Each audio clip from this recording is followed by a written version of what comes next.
Chapter 1. The Contract Revealed. Harry Potter could have stayed in bed. It would have been easy. Pull the thin blanket over his head, ignore the world outside his window, and pretend that turning 17 meant nothing more than another day of the Dursleys' pointed indifference. But something about the quality of light filtering through the grimy glass made him restless, made him think of all the birthday mornings that had passed, unacknowledged in this cramped room beneath the stairs, and later in Dudley's second bedroom with its broken furniture and lingering smell of his cousin's discarded belongings. He sat up, running his hands through his perpetually messy black hair, and wondered why this birthday felt different. The same cramped room, the same silence from downstairs where the Dursleys were undoubtedly pretending he didn't exist. The same ache in his chest that came from spending significant days alone. But something was different. He was 17 now, legally an adult in the wizarding world, free to use magic outside of school, free to make his own choices, though the concept felt foreign after so many years of having his life planned by others. A sharp tapping at the window interrupted his brooding. Harry turned to see Hedwig perched on the narrow sill, an official-looking letter tied to her leg with what appeared to be expensive ribbon rather than the usual string. The envelope bore the seal of Gringotts Bank, pressed into deep red wax that seemed to shimmer with its own inner light. "Hello, girl," Harry murmured, opening the window to let his owl inside. She hooted softly, extending her leg with what seemed like unusual urgency. The letter felt heavier than normal correspondence, and the parchment was of a quality that made his Hogwarts letters seem shabby by comparison. "Mr. H.J. Potter," he read, his eyebrows rising at the formal address. "By order of the Goblin Banking Authority, and in accordance with the inheritance laws of magical Britain, your immediate presence is required at Gringotts Bank for the reading of sealed documents pertaining to your majority. This appointment cannot be delayed or delegated. Present this letter to the head teller upon arrival." The letter was signed with an elaborate flourish that hurt his eyes to look at directly. Harry read it twice, then a third time, trying to make sense of it. Sealed documents? He'd never heard of any documents beyond his parents' wills, which Dumbledore had summarized for him years ago. Something about a modest inheritance and a trust fund for his education. He glanced at Hedwig, who was preening herself with an air of satisfaction, as if she'd known this letter would be important. "What do you think, girl? Should I go?" She gave him a look that clearly said he was being stupid for even asking. The journey to Diagon Alley felt surreal. Harry had grown accustomed to the Dursleys' indifference, but their reaction to his announcement that he was leaving for the day had been oddly muted. Uncle Vernon had grunted something about freaks and their business, but hadn't forbidden him from going. Aunt Petunia had actually looked at him directly, a rare occurrence with an expression he couldn't quite read. The morning crowds in Diagon Alley were lighter than usual, and Harry found himself walking more slowly than necessary toward the white marble building that housed the Wizarding Bank. He'd been to Gringotts several times, but the sight of the bronze doors flanked by goblin guards still impressed him with their sense of ancient, implacable authority. The head teller, a goblin with particularly sharp features and fingers laden with rings, examined Harry's letter with the sort of thorough attention he'd seen professors give to particularly challenging exam questions. "Mr. Potter," the goblin said, his voice carrying the slight rasp that seemed common to his kind, "you are precisely on time. I am Gornock, and I will be overseeing your inheritance review today. Please follow me." They walked deeper into the bank than Harry had ever gone before, past the main hall with its busy tellers and chattering customers, down a corridor lined with doors bearing brass nameplates in languages Harry couldn't read. The goblin finally stopped before a door marked with both English and gobbledygook script. "Before we begin," Gornock said, his black eyes fixed on Harry with uncomfortable intensity, "I must ask, has any wizard or witch attempted to dissuade you from claiming your full inheritance?" The question caught Harry off guard. I'm sorry. It is standard procedure, Mr. Potter. Have you been advised by any party to avoid or delay this meeting? Harry thought of all the times he'd asked Dumbledore about his parents' estate, about the Potter family history, about whether there might be other relatives or family properties he could visit during the summers. Each time, the headmaster had deflected with gentle words about not dwelling on the past, about how Harry's modest trust fund would be sufficient for his needs. Professor Dumbledore has always handled my financial affairs, Harry said carefully. He told me there wasn't much beyond the trust fund. Something that might have been satisfaction flickered across the goblin's sharp features. Indeed. Please be seated. The office was larger than Harry had expected, with tall windows that showed a view of London that couldn't possibly exist this deep underground. The walls were lined with filing cabinets that rose to the ceiling, each drawer marked with dates going back centuries. Gornock settled behind a desk made of what looked like black marble, then opened a folder thick with documents. Mr. Potter, the Potter family has maintained accounts with Gringotts for over 400 years. Your father's line, in particular, has been substantial contributors to our institution. He pulled out a piece of parchment covered in dense script and numbers. Your current trust fund, which I believe you are familiar with, contains approximately 2,000 galleons. It was established for your school expenses and modest living costs. Harry nodded. That matched what Dumbledore had told him. However, Gornock continued, and his tone grew distinctly cooler. Your trust fund represents less than 1% of your actual inheritance. The words didn't make sense at first. Harry stared at the goblin, waiting for clarification that would make the statement less impossible. I'm sorry, what? Gornock turned the parchment around so Harry could see it. The numbers swam before his eyes, not just because they were large, but because there were so many of them. Properties, investments, family heirlooms, rare books, shares in wizarding businesses he'd never heard of.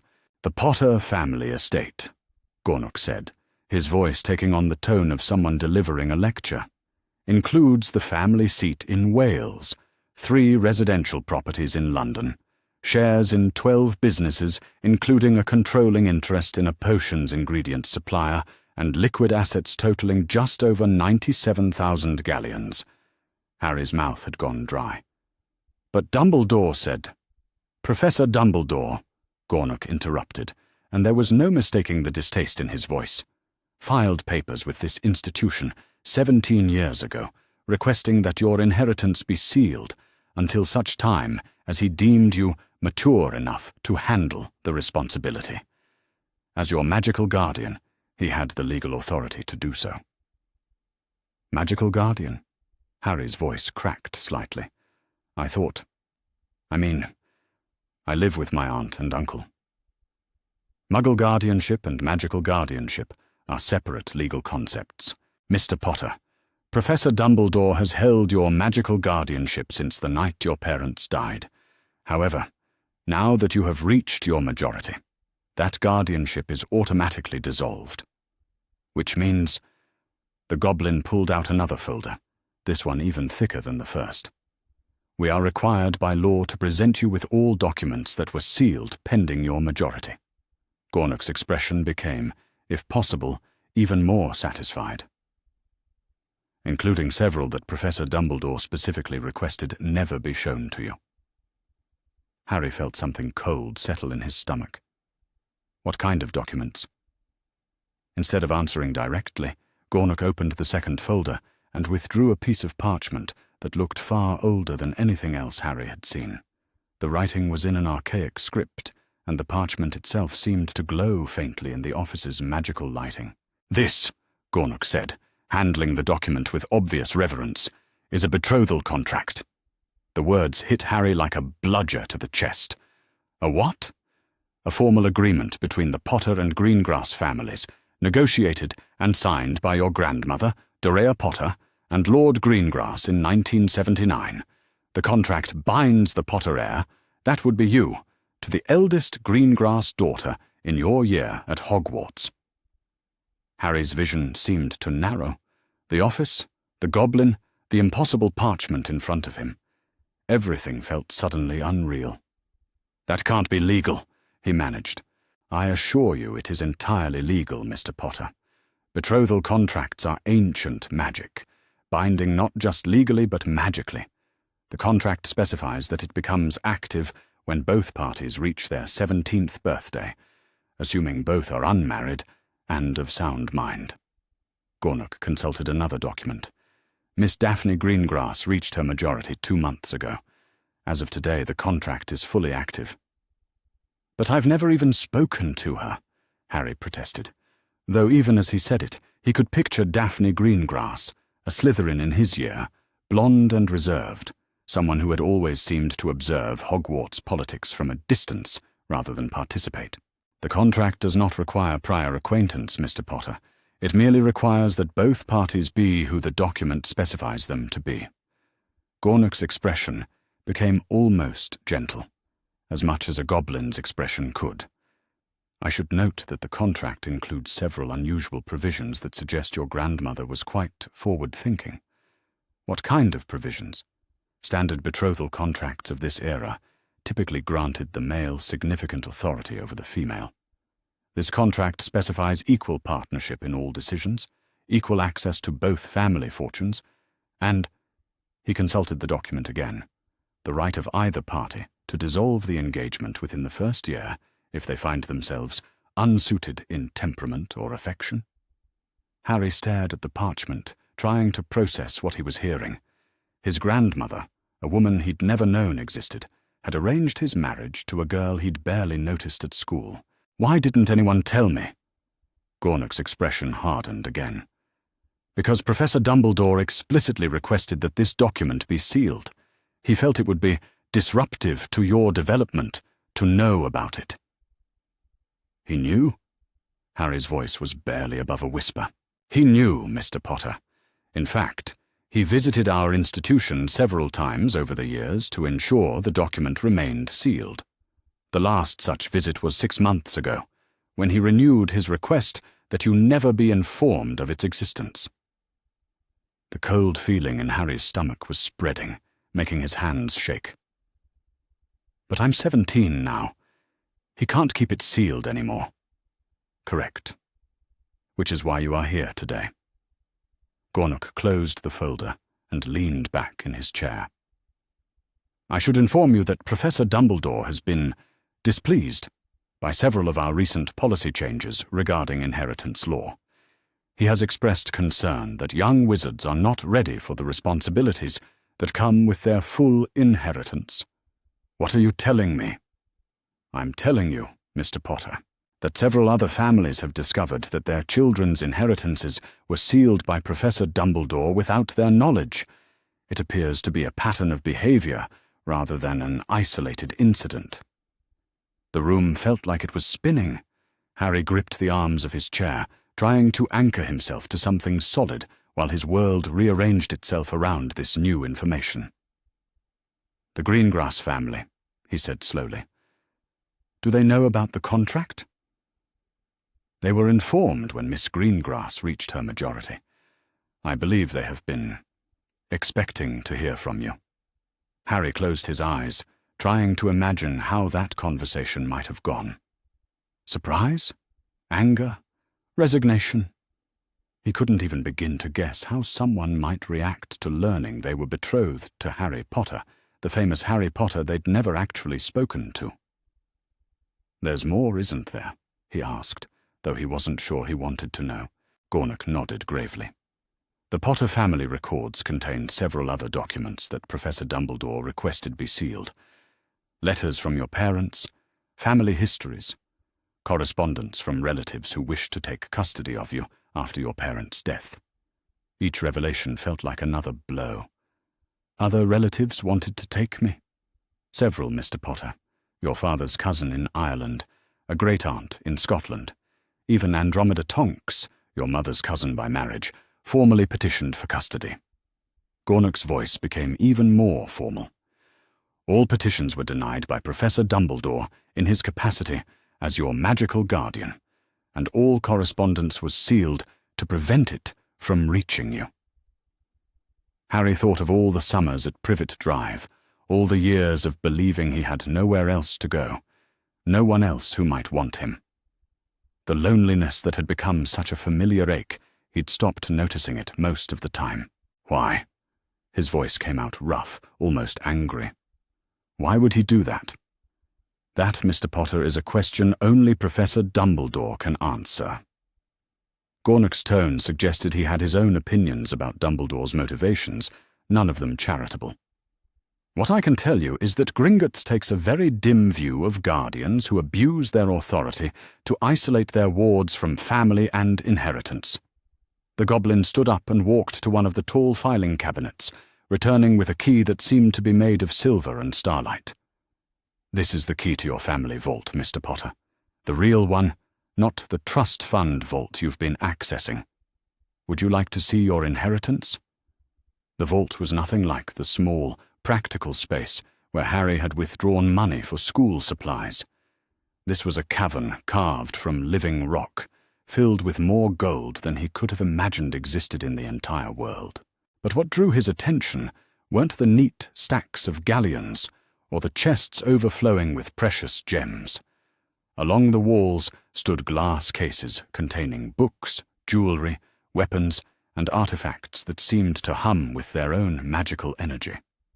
One case held what appeared to be a complete set of dress robes in deep blue velvet, sized for someone about Harry's build.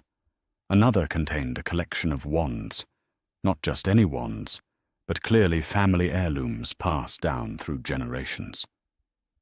Your father's effects, Gornuk explained, following Harry's gaze, and your grandfather's, and his father's before him. The Potter family has a tradition of preserving items of significance for future generations. Harry approached one of the cases, drawn by something that seemed familiar. Inside lay a leather-bound journal, its cover worn smooth by handling, and next to it a photograph that moved in the familiar way of wizarding pictures. The photograph showed a young woman with Harry's eyes, standing next to a man who could have been Harry's older brother. They were both laughing, and the woman kept reaching up to ruffle the man's already messy hair. Your parents, Gornuk said quietly. That photograph was taken on their wedding day. Harry stared at the image, trying to reconcile these happy, laughing people with the brief, tragic story he'd been told of their lives. His mother looked so young, so alive. His father looked ordinary, not like a war hero or a martyr, just like a young man completely besotted with the woman beside him. The journal contains letters they wrote but never sent, Gornuk continued. Love letters, primarily, from their courtship. Your father was apparently quite the romantic. Can I take these? Mr. Potter, everything in this vault belongs to you. You can take whatever you wish, whenever you wish. These items have been waiting for you for 17 years. Harry opened the case with hands that shook only slightly and lifted out the photograph. Up close, he could see that his mother was wearing a simple gold ring, and his father's hand rested protectively on her waist. They looked so happy, so unaware of what was coming. He slipped the photograph into his pocket, then picked up the journal. It felt warm to the touch, as if it retained some echo of the people who had written in it. There's something else, Gornuk said, his voice carefully neutral. Something Professor Dumbledore was particularly adamant should remain sealed. He led Harry to a case at the far end of the vault, one that seemed newer than the others. Inside lay a single letter, addressed in handwriting Harry recognized as his mother's. She wrote this the day you were born, Gornuk explained. It contains instructions for your upbringing, should anything happen to her and your father. Professor Dumbledore has had it sealed for 17 years. Harry's hands were definitely shaking now as he opened the case and withdrew the letter. The parchment was slightly yellowed with age, but his mother's handwriting was clear and determined. My dearest Harry, it began, if you are reading this, then James and I are gone, and you are finally old enough to understand the choices we made for your future. The letter was longer than Harry had expected, several pages of his mother's neat script. As he read, He felt the world shifting around him once again. She wrote about love, not just her love for him, but her belief that he should be raised by people who loved him. She specifically mentioned several relatives who had expressed willingness to take him, and her hope that he would know he was wanted and cherished. She wrote about the betrothal contract, explaining that it had been her mother-in-law's idea, but that she and James had agreed to it because they respected the Greengrass family's values and hoped Harry might find happiness in a marriage built on mutual respect rather than childhood infatuation. Most importantly, she wrote about choice. Whatever decisions were made for you as a child, she had written in her careful script, remember that you have the right to make your own choices as an adult. You have the right to know your own history, to claim your own inheritance, and to decide your own future. Anyone who tries to limit those rights, no matter how good their intentions, is not acting in your best interests. Harry finished reading with tears he didn't remember starting to shed. He folded the letter carefully and placed it in his pocket next to the photograph. She knew, he said to Gornock, who had been waiting patiently nearby. She knew someone might try to control my life. Your mother was a very intelligent woman, Mr. Potter, and she loved you very much. They made their way back through the bank in silence, Harry's mind racing with everything he'd learned. By the time they reached Gornock's office again, he felt like a completely different person than the one who had entered Gringotts that morning. What happens now? He asked, as the goblin settled behind his desk. That depends entirely on your choices, Mr. Potter. You are now in control of your own inheritance, your own legal affairs, and your own future. What would you like to do? Harry thought about the betrothal contract, about Daphne Greengrass, about the relatives he'd never known existed. He thought about Dumbledore's careful manipulations, about all the summers he'd spent believing he had nowhere else to go. Most of all, he thought about his mother's words. You have the right to make your own choices. I want to write a letter, he said finally, to Daphne Greengrass. I think we need to talk. Gornock smiled, the first genuine smile Harry had seen from him all day. I believe that would be a very mature choice, Mr. Potter. Very mature indeed. As Harry left Gringotts that afternoon, his pockets heavy with keys and documents and family photographs, he realized that for the first time in his life, he felt like he was walking toward his own future rather than the one someone else had planned for him. The feeling was terrifying and exhilarating in equal measure. But it was his. Chapter 2. First Contact. The letter took Harry 3 attempts to write properly. His first draft had been too casual. Dear Daphne, hope you're well. Funny story about a betrothal contract, as if he were writing to Ron about Quidditch scores. The second had swung too far in the opposite direction, all formal language and legal terminology that made him sound like a particularly stuffy ministry official. The third attempt struck something closer to the tone he wanted, honest, direct, but respectful of the enormity of what they both faced. Miss Greengrass, he had written in his careful script, I believe we need to discuss a certain legal document that affects both our futures.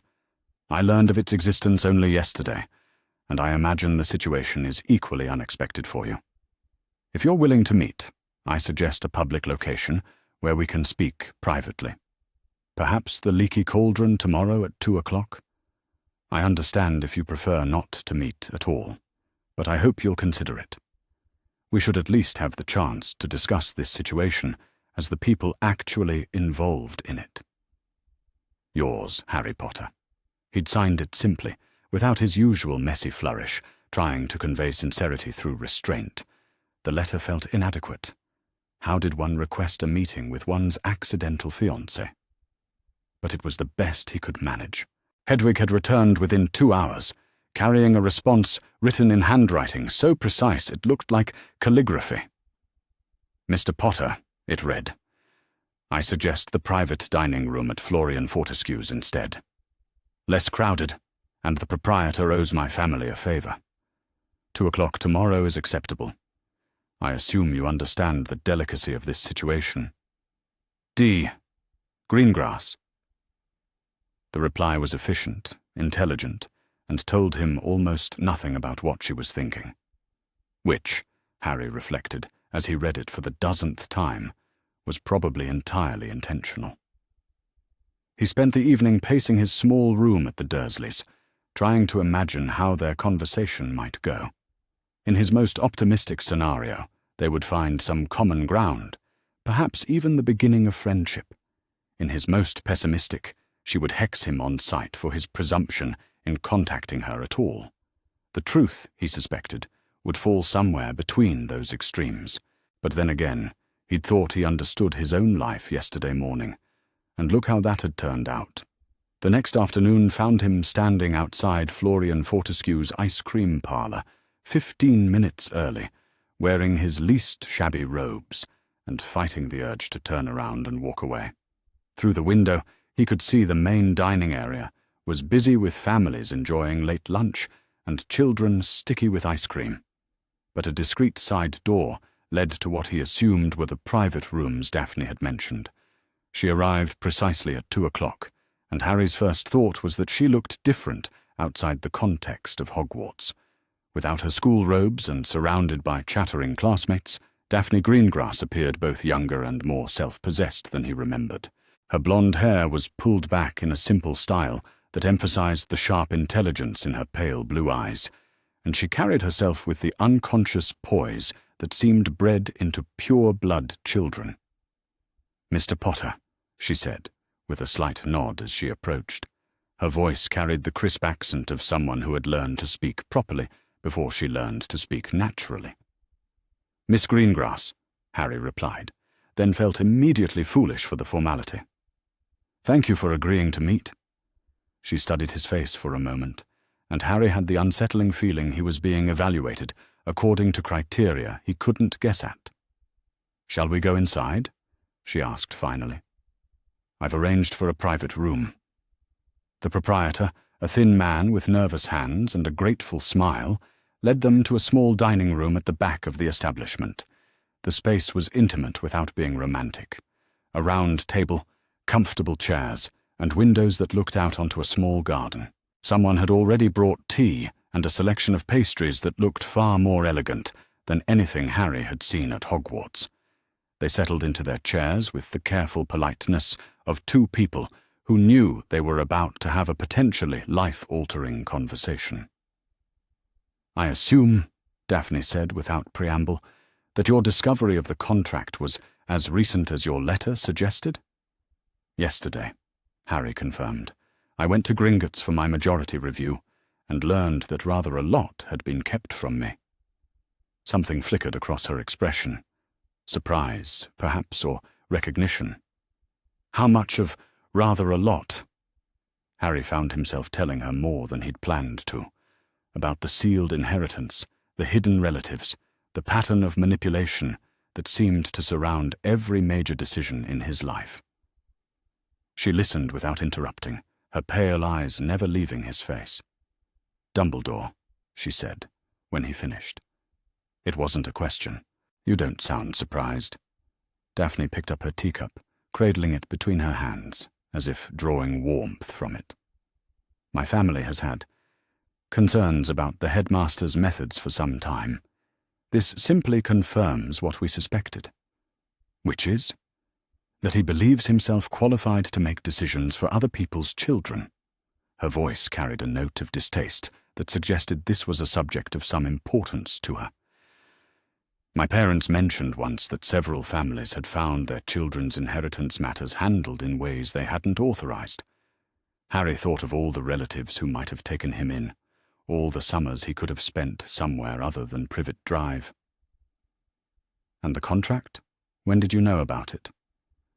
"My parents told me on my 17th birthday." Daphne set down her teacup with precise care. "They'd assumed it was void, you see. When you never contacted our family after you learned of your heritage, they concluded that Dumbledore had convinced you to reject the arrangement." "But I never learned of my heritage until yesterday. Yes, I'm beginning to understand that."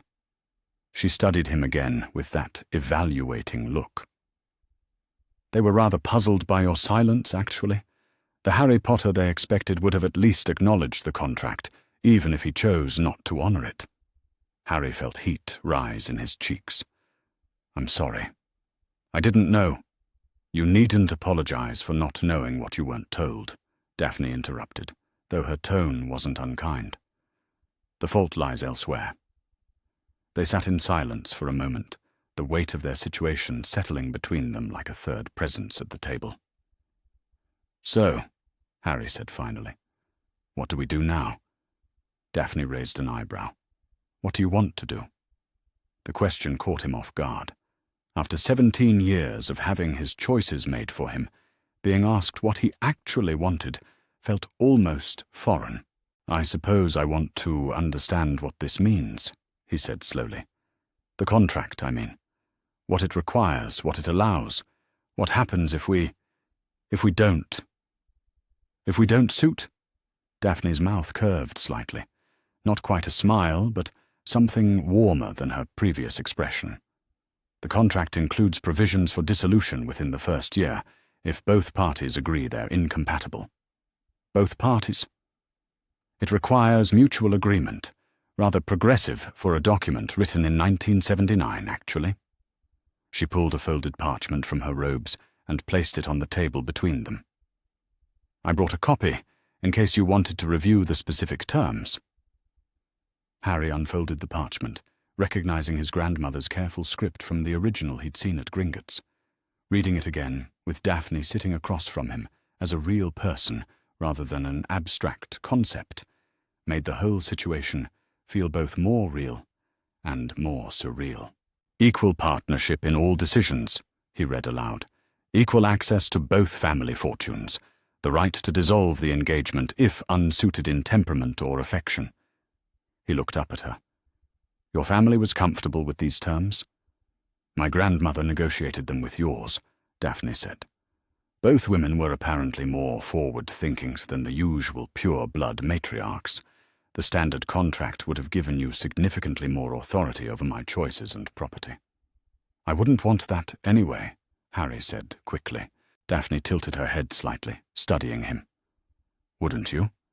Most wizards of your prominence would expect considerable deference from their wives. Well, I'm not most wizards. The words came out more sharply than he'd intended. Sorry, I didn't mean to. Don't apologize for having principles, Mr. Potter. It's refreshing. She poured herself more tea, with movements that spoke of extensive training in proper behavior. Though I wonder if you've considered the practical implications of what you're suggesting. Such as? Such as the fact that we barely know each other, that our social circles at school had virtually no overlap, that I'm a Slytherin from a pure-blood family with certain expectations, and you're— She gestured vaguely in his direction. A half-blood Gryffindor with a tendency to attract trouble? I was going to say famous, but your description works as well. That almost smile appeared again. The point is, we come from very different worlds, Mr. Potter. A successful marriage requires more than good intentions and progressive contract terms. Harry found himself leaning forward slightly. This was the first time in his life someone had spoken to him about marriage as a practical matter rather than a romantic fantasy, and he discovered he appreciated Daphne's directness. Then what do you suggest? He asked. I suggest we spend time getting to know each other before we make any irreversible decisions. Daphne's tone was matter-of-fact, as if she were proposing a study schedule rather than discussing their potential future together. We have a year to decide whether we suit. We should use that time wisely. Getting to know each other how? Correspondence, meetings, perhaps attending some social functions together. She paused, considering. I assume you've never been to a proper wizarding social event? Unless you count the Yule Ball, no. Then that would be part of your education. Understanding the social expectations you'd be joining if we decided to proceed with the contract. Harry wasn't sure if he should be amused or insulted by her assumption that he needed educating in proper behavior. And what would be part of your education? The question seemed to surprise her. I'm sorry? You're talking about what I need to learn about your world. What about what you need to learn about mine? Daphne was quiet for a long moment, her pale eyes thoughtful. I hadn't considered that there might be anything to learn. That's rather insulting, Harry said, though he tried to keep his tone light. You're right, I apologize. She looked genuinely chagrined. I suppose I assumed. That is, I thought you would naturally want to integrate into Wizarding high society rather than the reverse. Why would you assume that? Because you're Harry Potter, she said, as if it were obvious. You're already famous. You already have influence. Marrying into a prominent pure-blood family would simply solidify your position in Wizarding society. Harry stared at her. Is that what you think this is about? Social advancement? Isn't it? Her voice carried a note of genuine confusion. Most arranged marriages are. Maybe most arranged marriages are, Harry said carefully. But that's not what I want this to be. Then what do you want it to be? The question hung between them, and Harry realized he was still figuring out the answer himself. I want it to be a choice, he said finally. For both of us. I want to know that if we decide to go through with this, it's because we actually want to be married, not because we're fulfilling a legal obligation. Daphne studied his face intently. And if we find we don't suit? Then we dissolve the contract, and we both find someone we do suit. Harry met her eyes. But I think we owe it to ourselves, and to our grandmothers, to at least try to find out. That's very reasonable, Daphne said after a moment. More reasonable than I expected, actually. What did you expect? I expected you to either demand immediate dissolution or immediate marriage. Most Gryffindors aren't known for their patience with complicated situations. Harry laughed, surprising himself. Fair point, though most Slytherins aren't known for their willingness to take risks on people they barely know. Perhaps we're both more complex than our house stereotypes suggest, Daphne replied, and this time her smile was definitely real. They spent the next hour discussing practical matters, how often they might meet, what sorts of activities would help them learn about each other, how to handle the inevitable gossip when people realized they were spending time together. Daphne's approach was methodical and thorough, and Harry found himself appreciating her attention to detail. There's one more thing we should discuss, she said, as they prepared to leave. What do we tell people about our association? What do you want to tell them? I think the truth serves us better than any lie we might invent. We're getting to know each other due to family connections. It's vague enough to avoid unwanted attention while being technically accurate. And if people guess about the contract? Daphne's expression grew more serious. Then we deal with that when it happens. But I'd prefer to keep the specific details private as long as possible. Once the Wizarding public learns about a betrothal contract involving Harry Potter, our privacy will be completely gone. Harry thought about the press attention he'd endured over the years, the constant speculation about his personal life, the way reporters seemed to appear whenever he tried to have a normal moment. Good point, he said. Though I should warn you, privacy isn't something I get much of under the best circumstances. I'm aware of that, Mr. Potter. I've spent 6 years watching the circus that surrounds you at school. Her tone was dry, but not unkind. I'm prepared for a certain level of scrutiny. Harry, he said impulsively, if we're going to be spending time together, you should call me Harry. She considered this for a moment. Very well, Harry, and you may call me Daphne. Daphne, he repeated, liking the way her name sounded when he said it properly. So where do we start? I'll send you a list of some suitable events we might attend together. Nothing too formal to begin with. Perhaps a gallery opening or a charity luncheon. And in the meantime, we should correspond regularly. About what? About whatever comes to mind. Books you've read, places you've been, things you've thought about. The sort of things friends might discuss. She paused. We should try to become friends first, don't you think? Before we worry about anything else? Harry found himself smiling. I'd like that.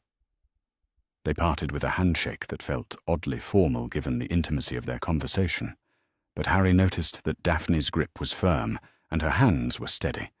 She struck him as someone who faced uncertainty with composure, a useful quality in a potential wife, and an even more useful quality in a friend.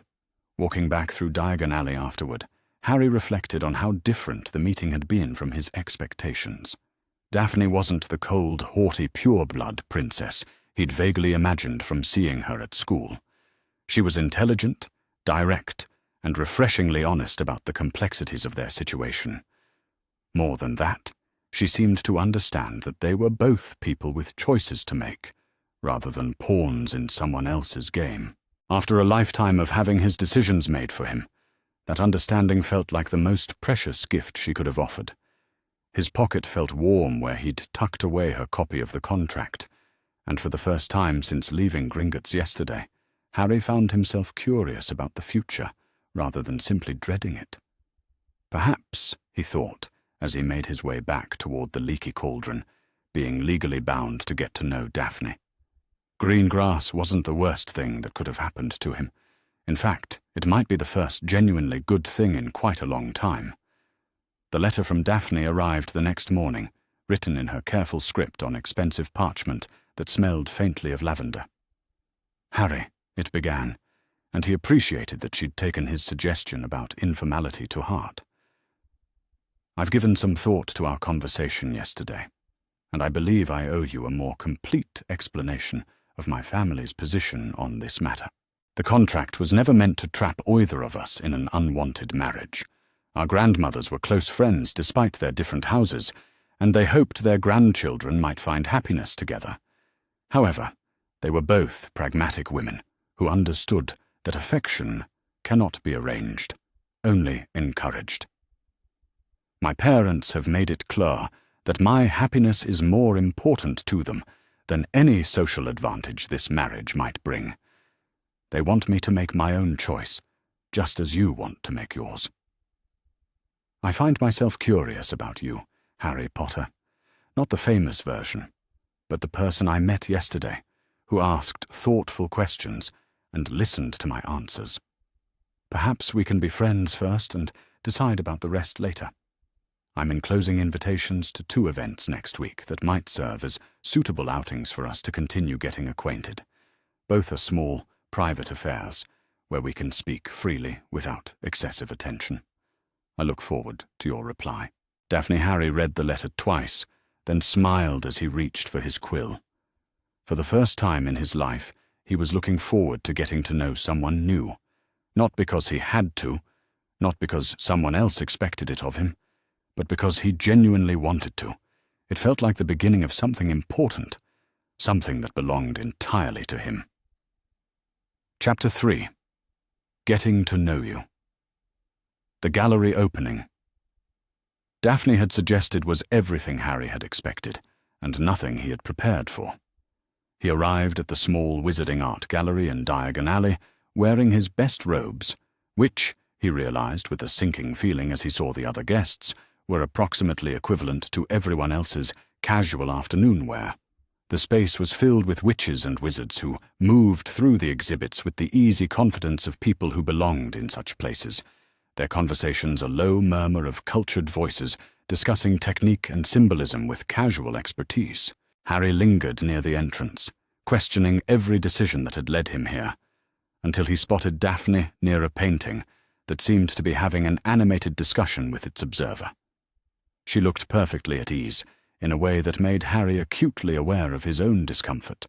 Her robes were elegant without being ostentatious. Her posture spoke of years of training in how to move through social situations, and she was nodding thoughtfully at whatever the painting was saying, with the sort of polite attention that suggested she'd been having conversations with enchanted art since childhood. "Harry," she said, turning as he approached. Her smile seemed genuinely pleased to see him, which eased some of his anxiety. "You made it?" "I did," he agreed, then felt immediately foolish for the obvious statement. "This is different from what I'm used to. I imagine so. Most of these people have been attending events like this since they were children. Daphne's tone was matter-of-fact rather than condescending. It's rather like learning a second language, the social conventions, I mean. Once you understand the rules, it becomes much easier. And what are the rules? Look interested in the art, even if you're not. Ask thoughtful questions. Don't monopolize anyone's time, but don't appear to be avoiding conversation either. And if someone mentions politics or blood status, change the subject to something safer. Harry glanced around the room, noting how people seemed to move in subtle patterns, conversations forming and dissolving with what looked like careful choreography. It seems exhausting, he said honestly. It can be, but it's also useful. Events like this are where business gets discussed, alliances are formed, information gets shared.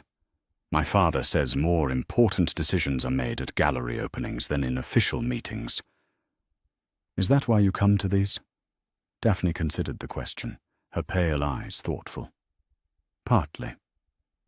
But I also genuinely enjoy art. There's something appealing about the way painters capture a single moment and make it last forever. She led him to a painting that showed a landscape that seemed to shift subtly as they watched, shadows lengthening and shortening, clouds drifting across an painted sky. This one changes based on the time of day, she explained. The artist enchanted it to reflect the current weather and light conditions. It's meant to show how the same place can be completely different depending on when you experience it. Harry studied the painting, trying to see what Daphne saw in it. The landscape was pleasant enough. Rolling hills, a distant forest, a stream that actually seemed to be flowing, but he wasn't sure what he was supposed to feel about it. "What do you think?" Daphne asked. "I think I don't know much about art," Harry said honestly. "That's not what I asked. I asked what you think about this particular piece." Harry looked at the painting again, this time trying to move past his assumptions about what he should see. "It makes me think about how different Hogwarts looks depending on the season," he said slowly. "How the same corridors can feel warm and welcoming in autumn and cold and forbidding in winter. Like the castle has different personalities depending on when you encounter it." Daphne's expression grew more animated. Exactly. That's precisely what the artist was trying to achieve. The idea that place and time are inseparable, that location has emotional context. You sound like you've thought about this before. I have. I've been coming to exhibitions like this since I was 10 years old. My parents believe exposure to art and culture is part of a proper education. Harry thought about his own education, the Dursleys' aggressive normality, Hogwarts' focus on practical magic, the complete absence of anything that might be called cultural enrichment. What else did they consider part of a proper education? He asked, genuinely curious. Languages, literature, history, music, dancing, etiquette, economics, politics. Daphne ticked the subjects off on her fingers. The theory being that a well-educated person should be able to hold intelligent conversation on any topic and navigate any social situation. Did it work? You tell me, she said with that almost smile he was beginning to recognize. Am I holding intelligent conversation? Harry laughed, surprising himself. I'd say so, though I'm not sure I'm holding up my end. You're doing better than you think. You're asking good questions and giving honest answers. That's rarer than you might expect at these sorts of events. They moved through the gallery together, Daphne explaining pieces that caught her attention and asking Harry for his impressions. He found himself relaxing despite the unfamiliar setting, drawn in by her obvious enthusiasm and her gift for making complex ideas accessible. There's something I've been wondering about, he said, as they paused before a sculpture that seemed to be slowly reforming itself into new shapes. What's that? Why are you being so patient with me? I mean, you could probably have this conversation with any number of people who would actually know what you're talking about. Daphne was quiet for a moment, considering her response. "Do you want the polite answer, or the honest one?" she asked finally. "The honest one. Most people I know have the same education, the same background, the same assumptions about the world. They can discuss art and literature and politics, but they do it from within a very narrow range of perspectives."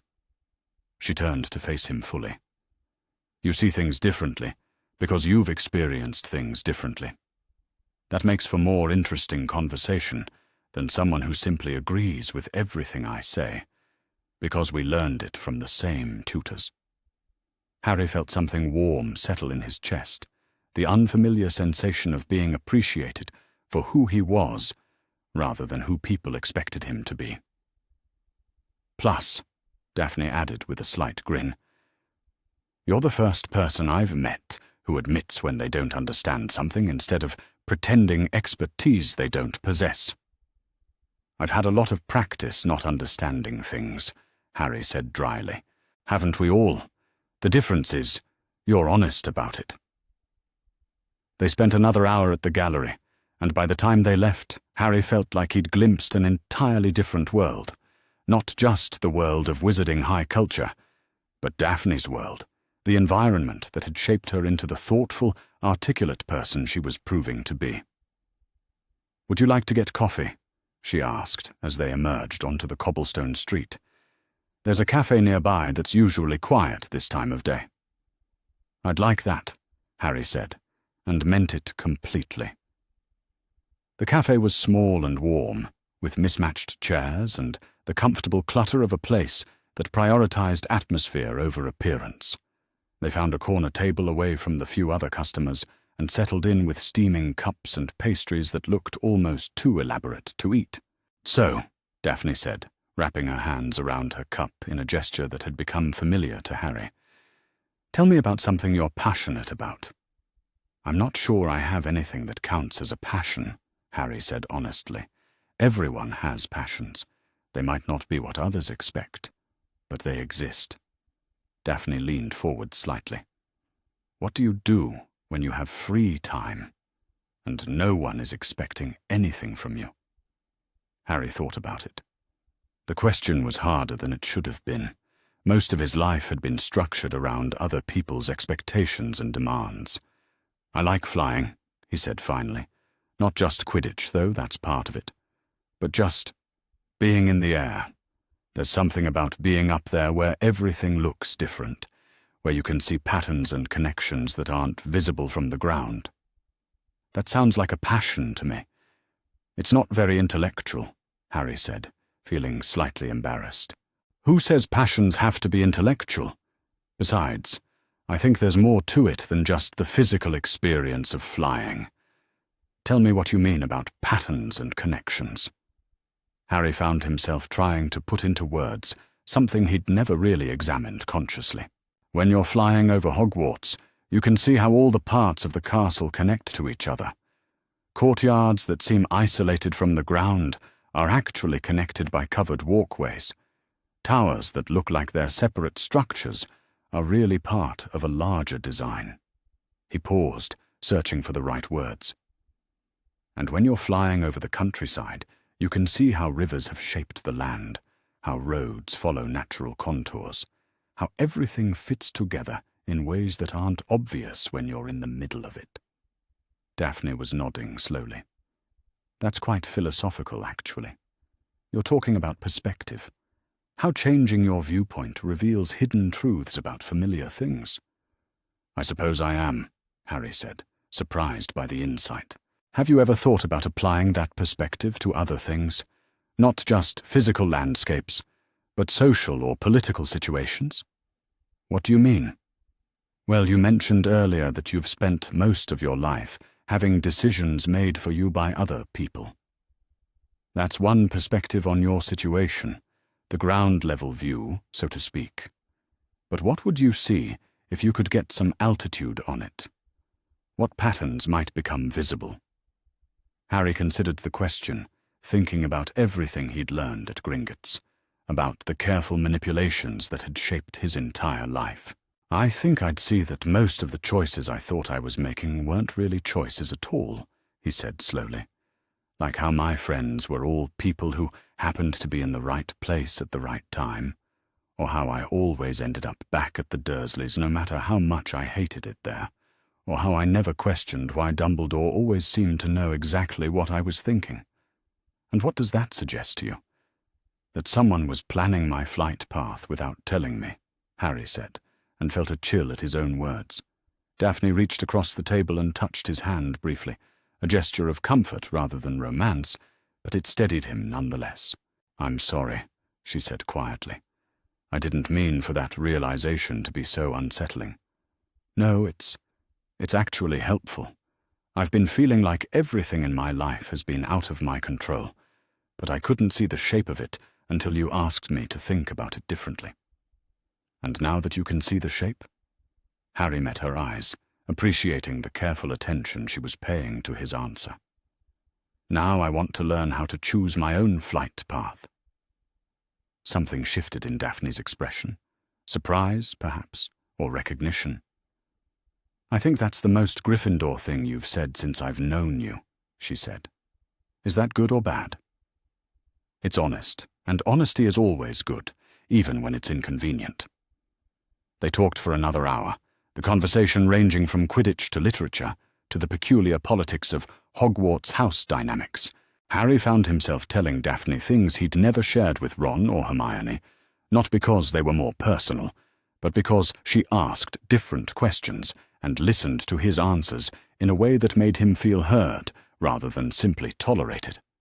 In return, she shared stories about growing up in a pure-blood family that valued tradition but not blindly, about the pressure to maintain appearances while trying to develop authentic opinions, about the loneliness of being expected to be perfect in ways that left no room for genuine friendship. "I think that's why I was so skeptical about the contract at first," she admitted, as they prepared to leave. "Most of the marriages I've seen in my parents' social circle are partnerships in name only.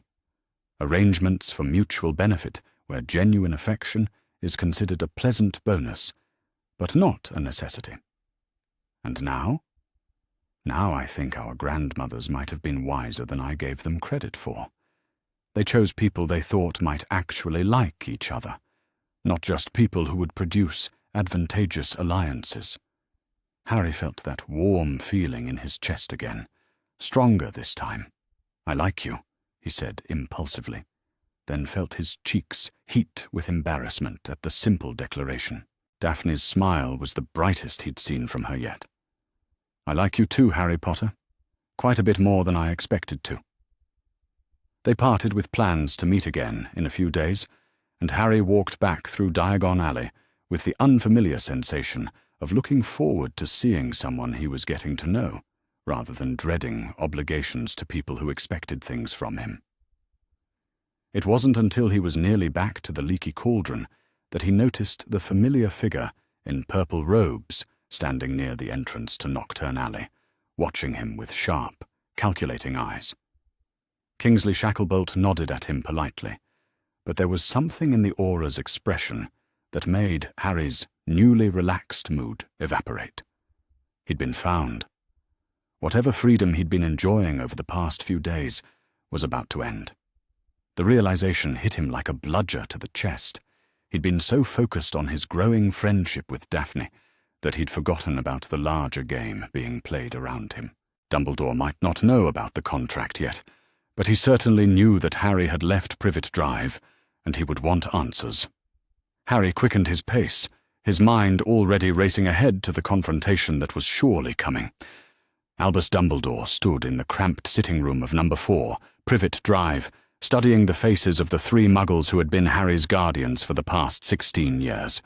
Their expressions ranged from Vernon's blustering aggression to Petunia's nervous defiance to Dudley's confused fear. But none of them would meet his eyes directly. "When did you last see Harry?" he asked again, his voice carrying the gentle authority that had convinced countless students to confess their misdeeds over the decades. 3 days ago," Petunia said reluctantly. "He said he had business in your world and left." "Did he say what sort of business?" Vernon snorted, as if he'd tell us anything about his freakish affairs. "Good riddance, I say. House is peaceful without him around. Dumbledore's blue eyes sharpened behind his half-moon spectacles.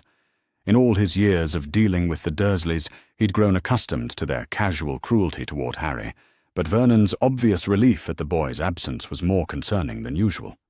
"Did Harry seem different to you in the days before he left?" Dumbledore pressed. "Did he receive any unusual correspondence?" "Just the usual owl," Dudley mumbled, then looked surprised at himself for speaking. "Dudley," his father warned. "What usual owl?" Dumbledore asked, focusing his attention on the youngest Dursley. "His white owl. Came every day this week instead of just sometimes. Harry seemed, I don't know, happier, I suppose. Like he'd figured something out." Petunia shot her son a sharp look, but Dumbledore was already processing this information. Daily correspondence suggested Harry had established regular communication with someone, and his improved mood suggested this someone was significant to him. "Did you see any of these letters?"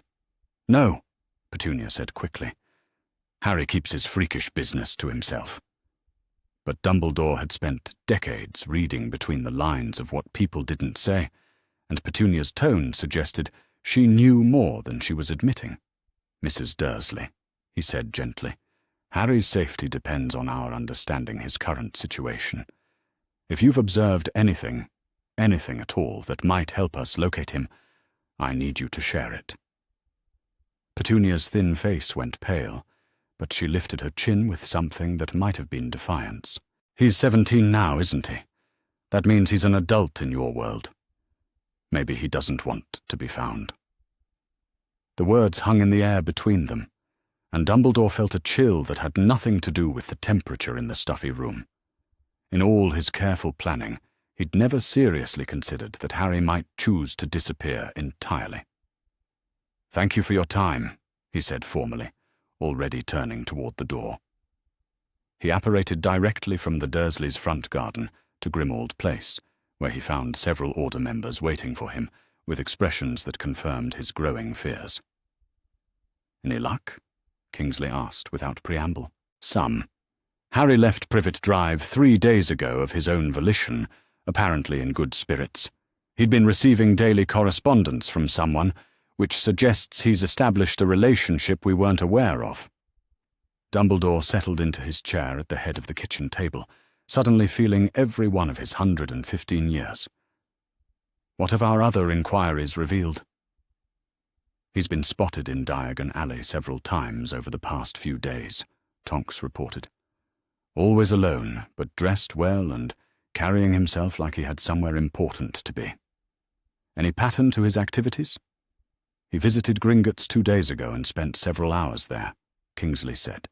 "Yesterday he was seen at some sort of cultural event, a gallery opening, according to our contact at the Prophet. Today he was having coffee with someone, though our observer couldn't get close enough to identify his companion." Dumbledore closed his eyes, a terrible suspicion beginning to form in his mind. Harry visiting Gringotts alone, staying for several hours, then suddenly changing his social patterns and developing mysterious new relationships.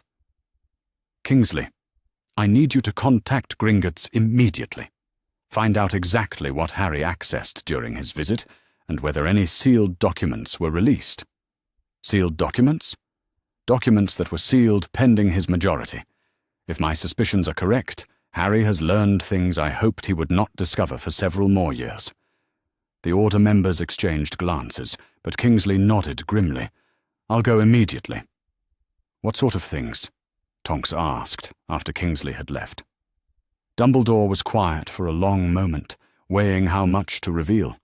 These people had trusted him with their lives, had followed his leadership without question, but some secrets were too dangerous to share even with allies.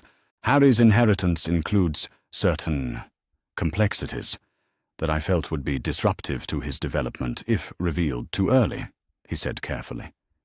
If he has discovered these complexities without proper guidance, he may make choices that could compromise his safety and his mission. "What kind of choices?" Remus asked, his scarred face creased with concern. "The kind that prioritize his personal happiness over his responsibilities to the wizarding world," Dumbledore replied, and the weight of years of careful manipulation settled heavily on his shoulders. He had always known this moment might come, the moment when Harry would have to choose between the path that had been laid out for him and the path he might choose for himself. Dumbledore had simply hoped to delay that choice until Harry was more mature, more committed to the cause, more willing to sacrifice his own desires for the greater good. If Harry had indeed discovered the betrothal contract, if he was developing feelings for someone outside Dumbledore's influence, then everything Dumbledore had worked toward for the past 17 years was in jeopardy. "Find him," he said quietly. "Find him and bring him to me. Whatever he thinks he's discovered, whatever choices he thinks he's making, he needs guidance before it's too late." Harry was reading Daphne's latest letter, a thoughtful analysis of the art they'd seen at the gallery, combined with recommendations for books he might enjoy, when Hedwig tapped at his window with unusual urgency. The owl that accompanied her wasn't one he recognized, a large brown bird with intelligent eyes and an official-looking letter tied to its leg. "Mr. Potter," the letter read in Dumbledore's familiar script. "Your immediate presence is requested at number 12, Grimmauld Place, for a matter of utmost importance regarding your safety and future. Please come at once. A P.W.B. Dumbledore." Harry stared at the letter, his stomach sinking. He'd known this confrontation was inevitable, but he'd hoped for more time. Time to figure out what he wanted. Time to understand his options. Time to be certain of his choices before he had to defend them. He was still holding the letter when another owl arrived, this one carrying Daphne's neat script on familiar parchment. "Harry," her letter began, "I've just learned from my parents that there has been some inquiry about your recent activities. If you're going to face questions about your choices, please remember that you don't have to face them alone. If you would like support, you only need to ask. D." Harry read her offer twice, then made a decision that felt like stepping off a cliff. He picked up his quill and wrote quickly, "Daphne, I've been summoned to meet with Dumbledore, and I suspect our friendship is about to become a topic of considerable interest to people who believe they have the right to manage my life. If your offer of support was sincere, I would very much appreciate your company. The meeting is at Grimmauld Place this evening. Harry." He sent the letter with Hedwig, then sat back to wait for her reply, his heart pounding with the realization that he was about to make his first truly independent choice, and that choice was to trust someone else to stand beside him when he needed it most. For the first time in his life, he wasn't going to face Dumbledore alone. The thought was terrifying and liberating in equal measure. Chapter 4. The Headmaster's Gambit. Grimmauld Place looked exactly as Harry remembered, imposing, unwelcoming, and filled with the sort of oppressive atmosphere that seemed to seep from the walls themselves. But walking up to the front door with Daphne beside him made the familiar dread feel different somehow. Less isolating. More manageable. "Are you certain about this?" Daphne asked quietly as they paused before the door. She looked composed, but Harry had learned to read the subtle signs of her nervousness, the way she held her hands perfectly still, the careful precision of her posture. "No," Harry admitted, "but I'm certain about wanting you here." Something softened in her expression. "Then that's enough." The door opened before Harry could knock, revealing Remus Lupin's tired face. His former professor looked older than Harry remembered, more worn down, and there was something in his eyes that might have been regret. "Harry," Remus said with obvious relief, "thank Merlin you're safe. We've been worried." "I'm fine, Remus. This is Daphne Greengrass. She's accompanying me tonight." Remus's eyes flicked to Daphne with surprise and what looked like recognition. "Miss Greengrass, I wasn't aware you were involved in this situation." "Neither was I until recently," Daphne replied smoothly. "But here we are." Remus led them through the familiar gloom of the entrance hall, past the covered portrait of Sirius's mother, and up the stairs to the kitchen.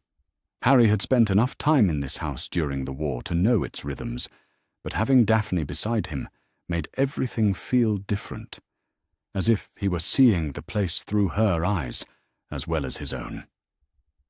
The kitchen was warmer than the rest of the house, with a fire crackling in the grate and the comfortable chaos of a room that was actually used for living.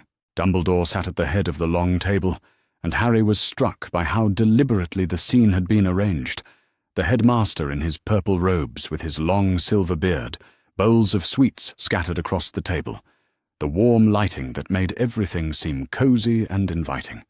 It looked like a grandfather welcoming his grandchildren for a visit. Harry realized with a chill that this was exactly the impression Dumbledore was trying to create. "Harry, my dear boy," Dumbledore said, rising from his chair with arms partially extended, as if he might embrace him. "How relieved I am to see you safe and well." "Professor Dumbledore," Harry replied evenly, remaining where he was rather than moving forward to accept any gesture of affection. Dumbledore's blue eyes flicked to Daphne with curiosity, and what might have been calculation. "And you must be Miss Greengrass. How lovely to meet you, though I must confess I'm surprised to find you here." "Professor," Daphne replied with a polite nod that conveyed respect without warmth. "Please, both of you, sit down. I've had Creature prepare some of your favorite sweets, Harry. Sherbet lemons, chocolate frogs, those treacle tarts you've always enjoyed." Dumbledore settled back into his chair and gestured to the seats across from him. Harry noticed that the chairs had been positioned so that he and Daphne would be sitting side by side, facing Dumbledore like children called before a teacher. He also noticed that Dumbledore had somehow managed to know what sweets he preferred, despite Harry never particularly expressing fondness for any of them in the headmaster's presence. They sat, and Harry was grateful for Daphne's steady presence beside him. She accepted a cup of tea with gracious thanks, but didn't touch any of the offered sweets, her pale eyes alert and observant. "Now then," Dumbledore said, his voice taking on the gentle, grandfatherly tone that Harry had heard countless times before. "I understand you've had quite an eventful few days, Harry. Discoveries at Gringotts, new friendships, new perspectives on your future." "You could say that," Harry replied carefully. "I must say, I'm concerned about the timing of these discoveries. You've just turned 17, barely an adult, really, and suddenly you're faced with decisions that could affect the entire course of your life." Dumbledore leaned forward slightly, his expression radiating concerned affection. "It seems rather overwhelming for someone your age." Harry felt a familiar tightness in his chest, the feeling he got whenever adults spoke to him, as if he were incapable of understanding his own situation. "I'm managing," he said. "I'm sure you believe you are, my boy. But there are aspects of your recent discoveries that you may not fully appreciate. Ancient contracts, for instance, are complex magical documents that can have far-reaching consequences beyond their apparent terms." Harry glanced at Daphne, who was watching Dumbledore with the sort of polite attention that didn't quite reach her eyes. "What sort of consequences?" Harry asked. Dumbledore steepled his fingers, a gesture Harry recognized from many conversations in the headmaster's office. "Well, for one thing, such contracts often limit one's future choices in ways that aren't immediately obvious. A young man who binds himself to a particular path at 17 may find himself unable to pursue opportunities that arise later in life. The contract includes dissolution clauses," Harry pointed out. "Ah, yes. But breaking magical contracts, even with such clauses, often carries costs that aren't immediately apparent. Magical backlash, social consequences, damage to one's reputation, and future prospects." Dumbledore's voice carried the weight of experience, as if he'd seen such consequences firsthand. It's always easier to avoid making such commitments than to extricate oneself from them later. Harry felt his irritation rising. "Are you suggesting I should break the contract?" "I'm suggesting you should consider whether you're truly ready for the responsibilities it entails. Marriage, Harry, is a profound commitment that requires maturity, wisdom, and a deep understanding of oneself and one's partner." Dumbledore's eyes flicked meaningfully toward Daphne. How well do you really know Miss Greengrass? Well enough, Harry replied, surprised by the defensive edge in his own voice. Do you? You've known each other for less than a week in any meaningful sense. You come from very different backgrounds, different social circles, different perspectives on the world. Dumbledore's tone remained gentle, but there was something underneath it that made Harry's skin crawl. Miss Greengrass's family, for instance, has very particular views about blood purity and the proper order of wizarding society. Harry felt Daphne go very still beside him, and when he glanced at her, he saw that her expression had shifted from polite attention to something much cooler. I'm sure Miss Greengrass can speak for herself regarding her family's views, Harry said. Of course, Dumbledore agreed readily. Miss Greengrass, perhaps you could help Harry understand the expectations that would come with marrying into a prominent pure-blood family. It was smoothly done, putting Daphne in a position where she would either have to defend views she might not hold or publicly contradict her family's stated positions. Harry recognized the tactic from watching Dumbledore handle difficult situations with the ministry and the press. Daphne's smile was perfectly polite and completely without warmth. I think you may be operating under some outdated assumptions about my family's views, Professor. The Greengrass family has always valued intelligence and character over blood status. How refreshing, Dumbledore said, though something in his tone suggested he didn't find it refreshing at all. Though I'm sure you understand that many in wizarding society would have different expectations of such a union. The pressure to conform to certain social norms can be quite intense.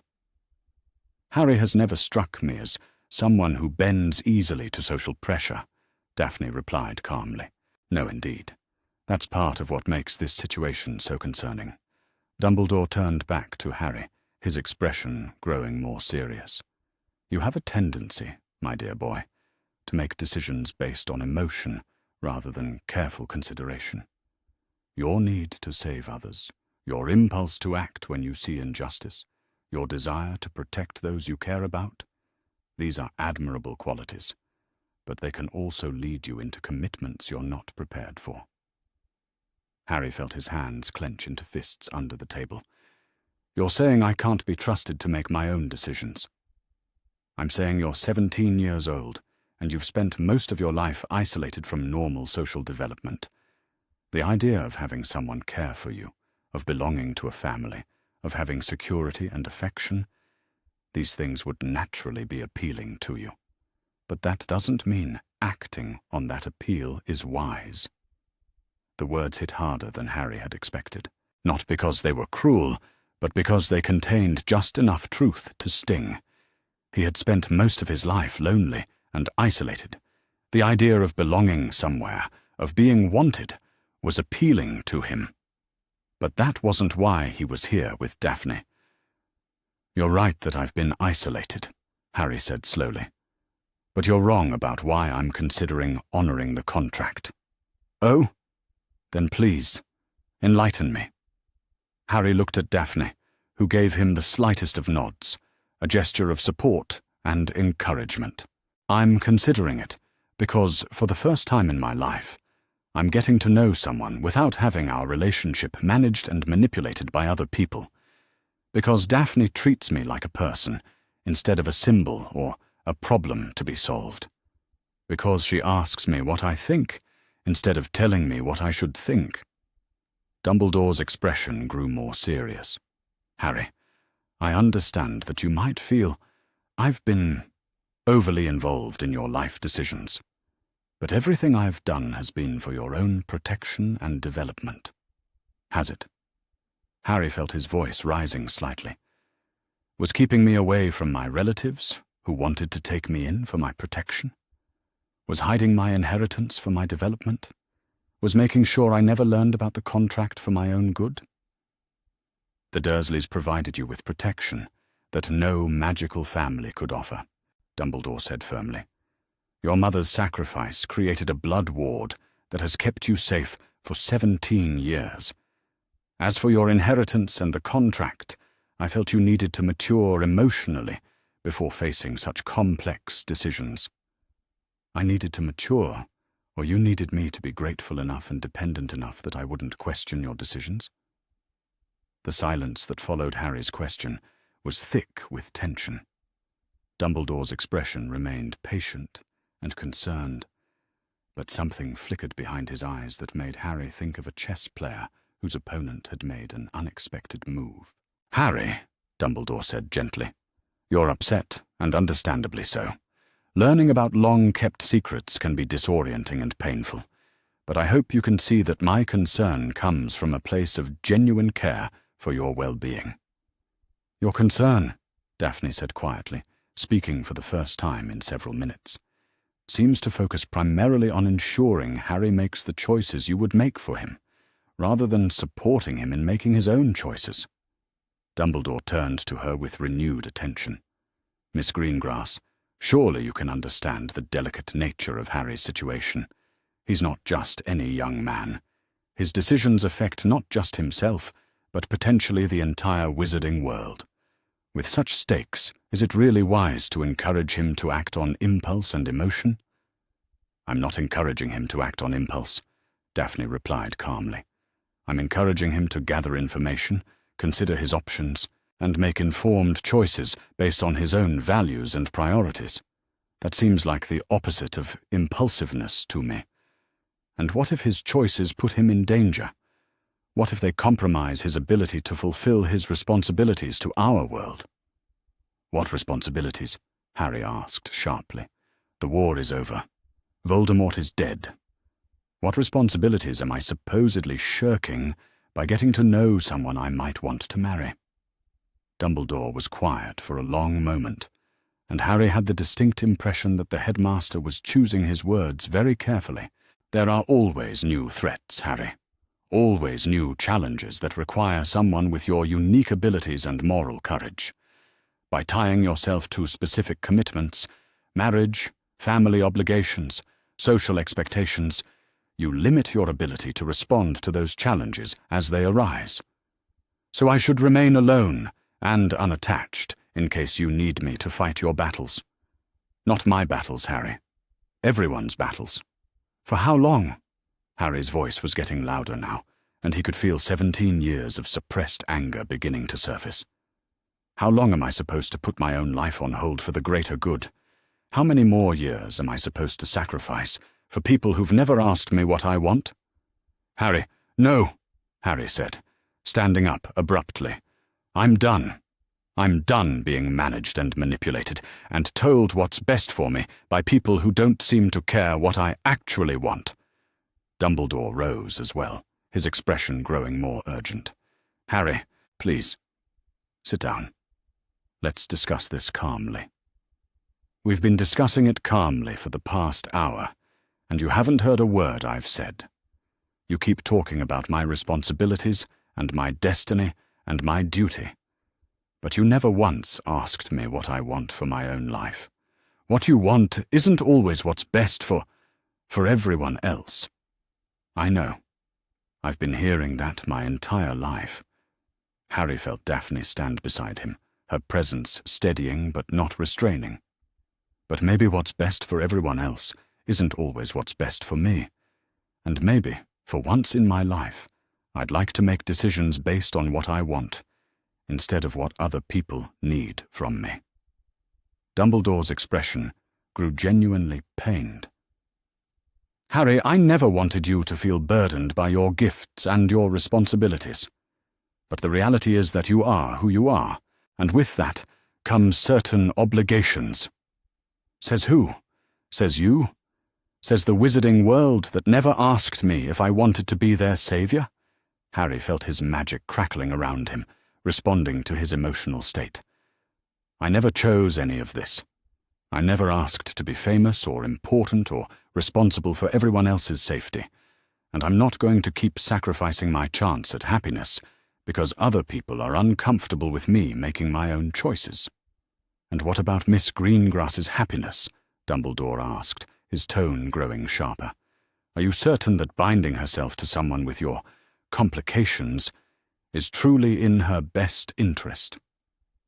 The question was aimed at Harry, but Daphne answered it. "Professor Dumbledore," she said, her voice carrying an Arctic chill that made Harry think of winter mornings at Hogwarts. "With all due respect, my happiness and my best interests are my own concern. I am quite capable of evaluating whether I wish to associate with Harry, complications and all. Miss Greengrass, surely you must see that Harry's life will never be normal.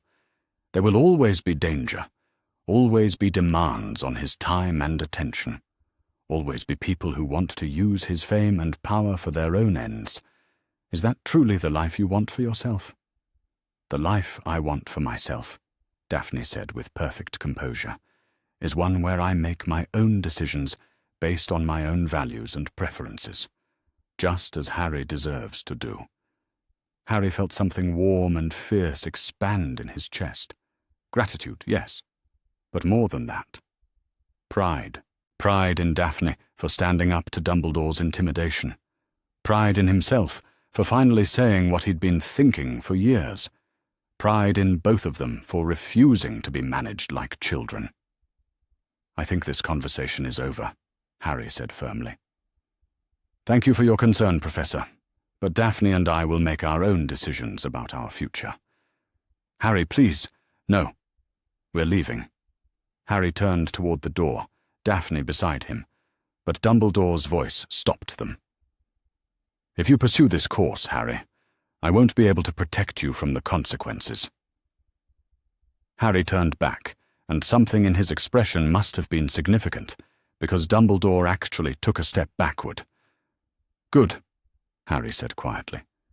"I don't want your protection anymore." They left Grimmauld Place in silence, walking several blocks before either of them spoke.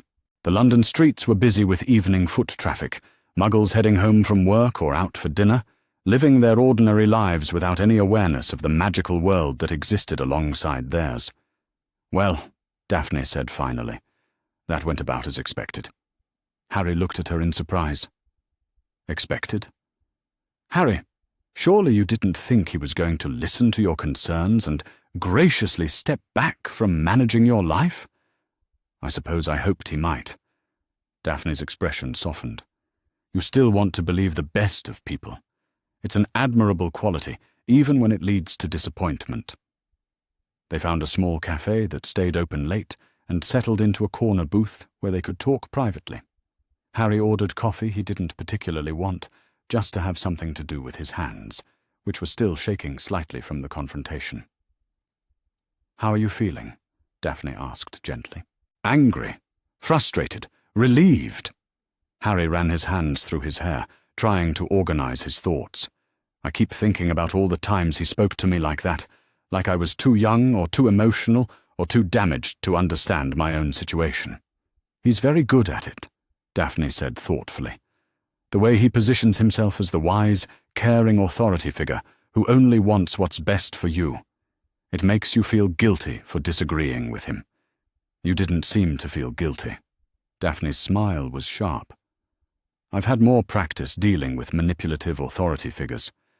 My family moves in circles where that sort of subtle coercion is practically an art form." "Is that what that was? Subtle coercion?"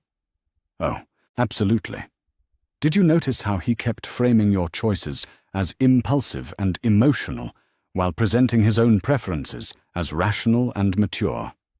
How he implied that I might be a bad influence without actually saying so directly? How he suggested that your happiness was less important than your obligations without explicitly saying you don't deserve happiness?"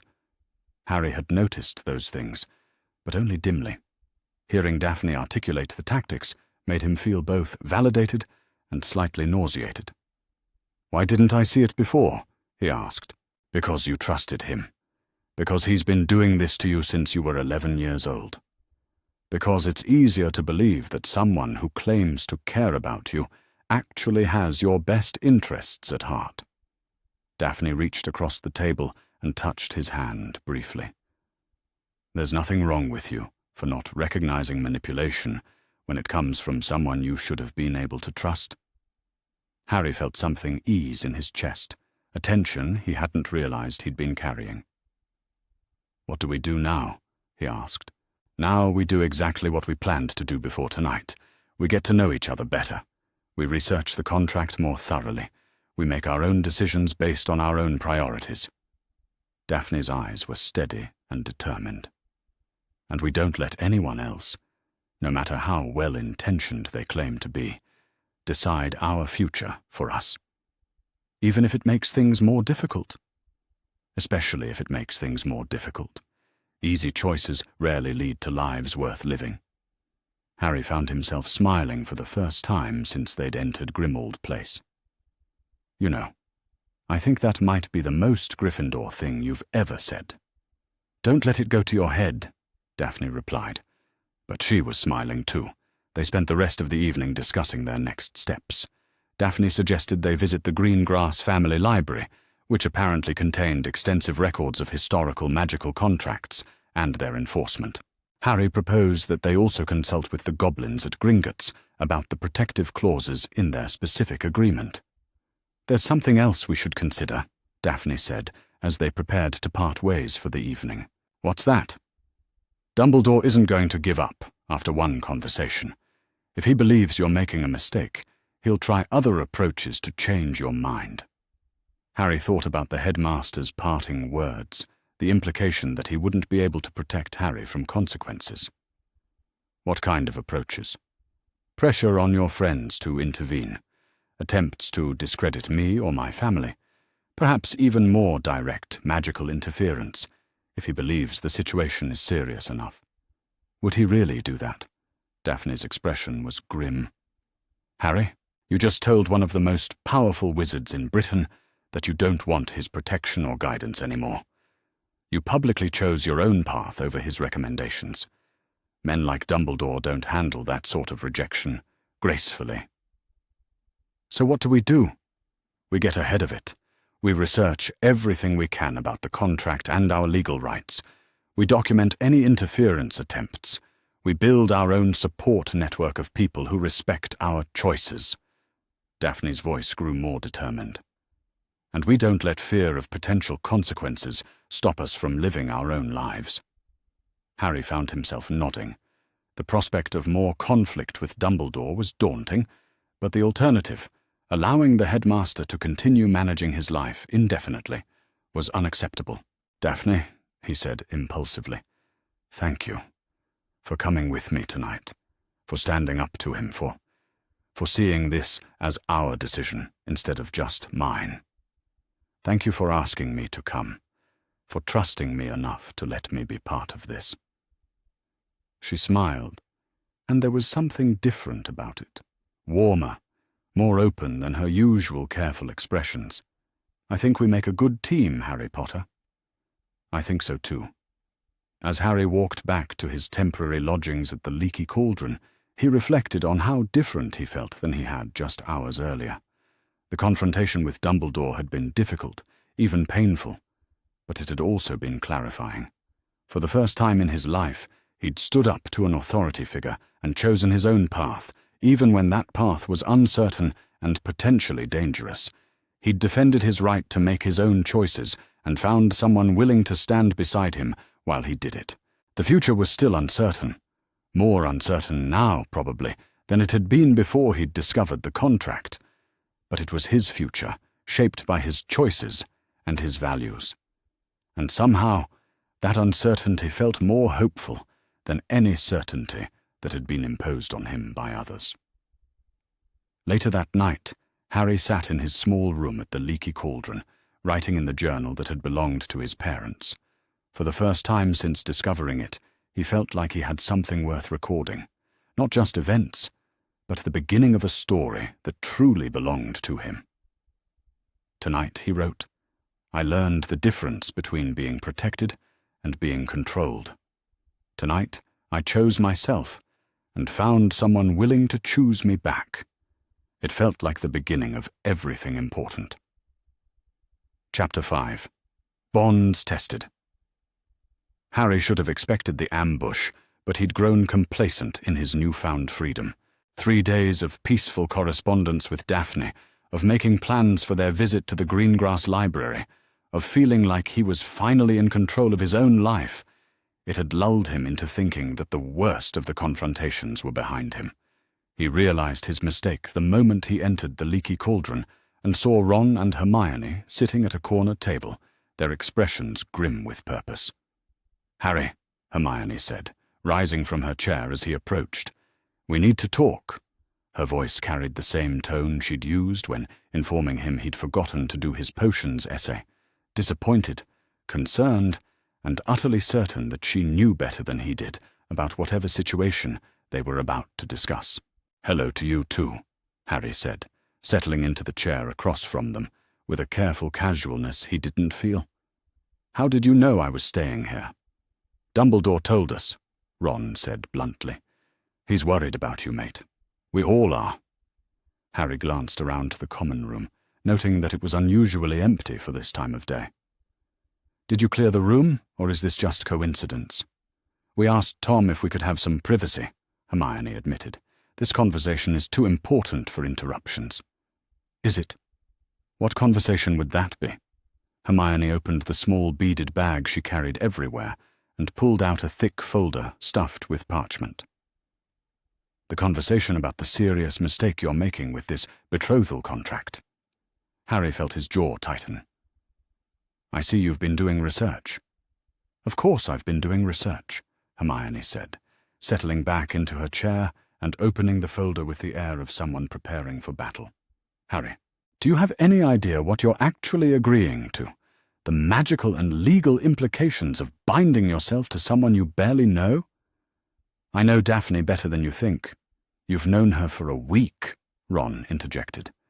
"A week, Harry? And now you're planning to marry her?" "I'm planning to get to know her better and see where it leads.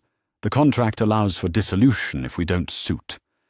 Hermione shook her head impatiently. "Harry, magical contracts aren't like Muggle agreements you can simply walk away from. There are consequences to dissolution that most people don't understand until it's too late." She pulled out a piece of parchment covered in her neat handwriting. "I've researched 17 historical cases of dissolved betrothal contracts. In 12 of them, one or both parties suffered significant magical backlash. In 8 cases, the individuals involved never fully recovered their magical abilities. In 4 cases, the dissolution led to complete magical exhaustion and death." Harry stared at her. "Those numbers don't add up." "Some cases had multiple negative outcomes," Hermione said impatiently. "The point is, these contracts aren't just legal documents. They're magically binding in ways that can permanently affect your core magical stability." "Did your research mention that our specific contract was written with unusually progressive dissolution clauses?" "Progressive clauses don't eliminate magical backlash, Harry. They just make it supposedly more survivable." Hermione leaned forward, her expression earnest and concerned. "Please, just listen to what I'm saying. You're risking your magical abilities, possibly your life, for someone you met a week ago." Harry felt his temper beginning to rise. "You're making it sound like I'm acting on impulse. I'm not rushing into marriage tomorrow. Hermione, I'm getting to know someone with the possibility of a future together." "But why her?" Ron asked, and there was something in his voice that made Harry look at him more closely. "I mean, if you wanted to date someone, why not someone from Gryffindor? Someone we know. Someone who actually likes you, for you instead of for your fame and money." "Daphne doesn't care about my fame, Ron." "Doesn't she? She's from one of those pure blood families that's all about status and connections. Marrying Harry Potter would be a pretty big social coup for her." "You don't know what you're talking about." "Don't I?" "Come on, Harry, think about it. This girl ignored you for 6 years at school, and suddenly she's interested the moment there's a marriage contract involved. That's not suspicious to you?" Harry's hands clenched into fists. "Maybe she ignored me because I was always surrounded by crowds of people trying to get something from me. Maybe she's interested now because we're actually getting to know each other as individuals instead of as Gryffindor and Slytherin stereotypes. Or maybe she sees an opportunity," Ron said stubbornly. "Maybe her family sees an opportunity. The Greengrass family doesn't need anything from me, Harry said through gritted teeth. They have their own wealth, their own social position, their own reputation. If anything, I'm the one benefiting from the association. Hermione and Ron exchanged glances, and Harry realized with a sinking feeling that they'd discussed this conversation beforehand, had planned their arguments, and coordinated their approach. Harry, Hermione said gently, we know you've been lonely. We know growing up with the Dursleys was difficult, and that you've always wanted a family, people who care about you. But that doesn't mean you should bind yourself magically to the first person who shows you affection. The first person? Harry's voice rose slightly. What about you two? What about the Weasleys? What about everyone else I've considered family over the years? That's different, Ron said quickly. We're your friends. This is marriage, Harry. This is forever. And you don't think I'm capable of making that decision for myself? We think you're making it for the wrong reasons, Hermione said firmly. You want to belong somewhere so badly that you're willing to risk everything for the illusion of acceptance. The words hit Harry like a physical blow, not because they were entirely wrong, but because they contained just enough truth to hurt. He did want to belong somewhere. He had spent most of his life feeling like an outsider, looking in at other people's families and relationships and wondering what it would feel like to be wanted, to be chosen. But that wasn't what was happening with Daphne. You think this is about me being desperate for acceptance? Harry asked quietly. Isn't it? Ron asked. Harry, mate, you've never had a real girlfriend. You've never dated anyone seriously. And suddenly you're ready to commit your entire life to someone because she's nice to you and doesn't ask for autographs? You don't understand. Then help us understand, Hermione interrupted. Tell us what's so special about Daphne Greengrass that you're willing to risk your magic and possibly your life to be with her. Harry looked at his two best friends, people he'd fought beside, people he'd trusted with his life, people who had stood by him through years of danger and uncertainty, and realized that he couldn't explain what they wanted to know. How could he tell them that Daphne asked him questions about himself and actually listened to his answers? That she treated him like a person with opinions worth hearing rather than a problem to be solved? That she challenged him to think more clearly about his own life without making him feel inadequate for not having figured everything out already? How could he explain that for the first time in his life he felt like someone saw him clearly and chose to spend time with him anyway? She makes me feel like myself, he said finally. Not the boy who lived, not the chosen one, not someone who needs to be managed and protected and guided. Just myself, Ron snorted. That's what you're risking everything for? Feeling like yourself? Yes, Harry said firmly. That's exactly what I'm risking everything for. The silence that followed was thick with disappointment and frustration from all three of them. Harry, Hermione said finally, we're not trying to hurt you. We're trying to save you from making a mistake that could destroy your life. What if it's not a mistake? What if this is the best thing that's ever happened to me? Then we'll support you, Hermione said, though her tone suggested she thought this outcome was highly unlikely. But we need you to be absolutely certain you're thinking clearly about this decision. I am thinking clearly, for the first time in years, actually. Are you? Because from where we're sitting, it looks like you're rebelling against Dumbledore and everyone else who cares about you, just to prove that you can make your own choices. Harry stared at her. You think this is about rebellion, isn't it? You've spent your whole life having decisions made for you, and now someone gives you an excuse to make a big, dramatic choice that goes against everything everyone has advised, and suddenly that's the path you want to take. Hermione, that's not— It is though, isn't it? Ron said, warming to the theme. You're angry at Dumbledore, angry at the Dursleys, angry at all of us for not telling you about this contract sooner. And now you're making decisions based on that anger instead of thinking about what's actually best for you. Harry felt something cold settle in his stomach. Are you listening to yourselves? You sound just like him. Like who? Like Dumbledore. Like every other adult who's ever told me I'm too young, or too emotional, or too damaged to understand my own situation. Harry's voice was getting louder now. You're telling me that my feelings aren't real, that my choices aren't valid, that you know better than I do about what I want and need. That's not what we're doing, Hermione protested. Isn't it? You've decided that my interest in Daphne must be based on desperation or rebellion or some other character flaw, because the idea that I might genuinely care about someone you don't approve of is apparently impossible. We don't disapprove of her personally, Hermione said quickly. We just think— You think I'm not capable of making good decisions about my own life, Harry finished. You think I need to be saved from myself. Harry, that's not fair, Ron said. Isn't it? Then tell me, Ron, when was the last time you supported a major decision I made without trying to talk me out of it first? Ron opened his mouth, then closed it again, looking uncertain. I thought so, Harry said quietly. And Hermione, when was the last time you accepted that I might know something about my own feelings that your research can't tell you? Hermione's cheeks flushed, but she lifted her chin defiantly. I use research because I care about accuracy.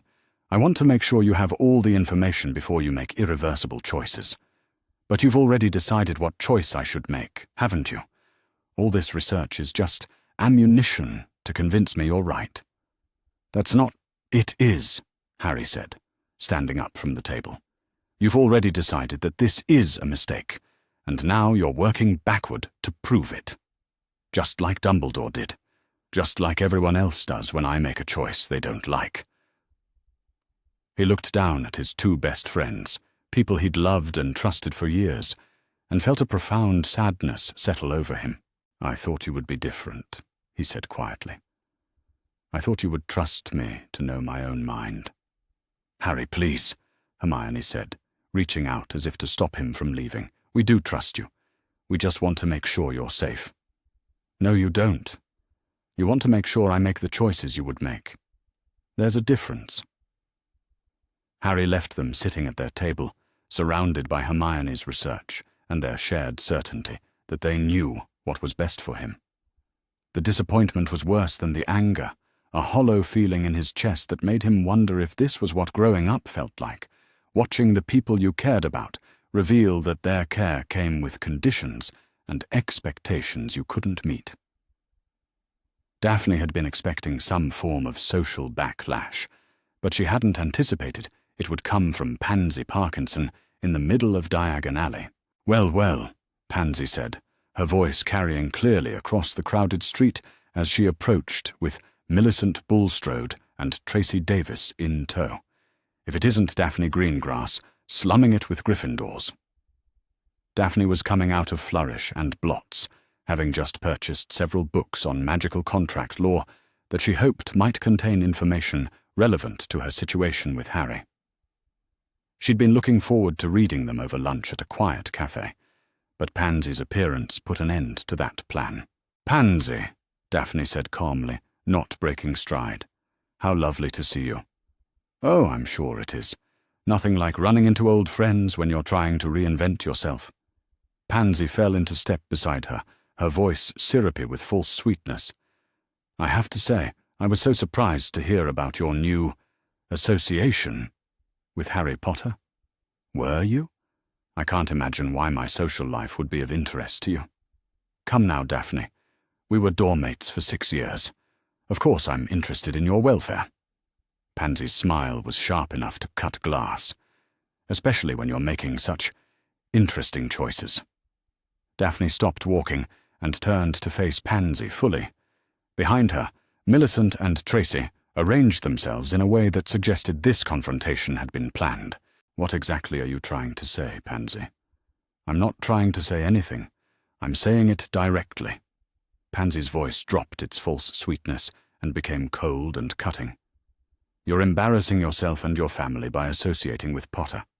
Half the wizarding world thinks you've lost your mind, and the other half thinks you're a social climbing opportunist. How fortunate that I don't base my choices on what half the wizarding world thinks. Don't you? Because it seems to me like you're so desperate for attention that you're willing to attach yourself to the most famous wizard in Britain just to get your name in the papers. Daphne felt her temper flare, but she kept her voice level. My relationship with Harry is none of your concern. Relationship? Pansy laughed, a sound like breaking crystal. Is that what you're calling it? Daphne, he barely knew you existed until a week ago. You think this is about romance? This is about you seeing an opportunity and grabbing it with both hands. You know nothing about my motivations or my feelings. I know you've spent 6 years being the perfect pure-blood daughter, following all the rules, maintaining all the proper connections. And suddenly you're throwing all of that away for someone who represents everything your family supposedly stands against? Pansy's eyes glittered with malicious satisfaction. It's pathetic, really, and transparent. What's transparent, Daphne said quietly, is your jealousy. Pansy's face flushed. Jealousy? Of you making a fool of yourself over Potter? Jealousy that I'm choosing my own path instead of waiting for someone else to choose it for me. Daphne's voice remained calm, but there was steel underneath it. Jealousy that I'm not content to spend my life gossiping about other people's choices instead of making my own. At least I'm not betraying everything I was raised to believe for the sake of a boy who'll lose interest the moment someone more interesting comes along. The words hit harder than Daphne had expected, not because she believed them, but because they echoed some of her own deeper fears. What if Harry was only interested in her because she was convenient? What if his feelings were based more on rebellion against Dumbledore than genuine attraction to her? But then she remembered the way Harry had looked at her when she'd stood up to Dumbledore, the way he'd asked her opinion about art, not because he thought he should, but because he actually wanted to know what she thought, the way he'd thanked her for seeing their situation as a shared decision rather than something he was imposing on her. You're wrong, she said simply. Am I? We'll see, won't we? Pansy's smile was all sharp edges. When Potter gets bored of playing house with you, when he realizes that marrying a Slytherin isn't actually the grand gesture of rebellion he thought it was, when he finds someone more suitable to his Gryffindor sensibilities, what will you have then? You'll have burned your bridges with your own house, disappointed your family, and made yourself a laughing stock. All for what? A few weeks of feeling special? Daphne looked at Pansy, really looked at her, and saw something she'd never noticed before. Beneath the malice and the cutting words, there was something that looked almost like sadness. As if Pansy truly couldn't imagine that someone might choose their own happiness over social expectations, might risk disappointing others for the sake of being authentic to themselves. I'm sorry you can't understand, Daphne said gently. I'm sorry that the idea of choosing love over convenience seems impossible to you. Love? Pansy's laugh was bitter now. You think this is love? You've known him for a week. Love grows, Pansy. It starts with respect and interest and compatible values, and it develops over time between people who choose to nurture it. Daphne shifted her books to one arm and straightened her shoulders. I don't know if what Harry and I have will become love, but I know it has the potential to be.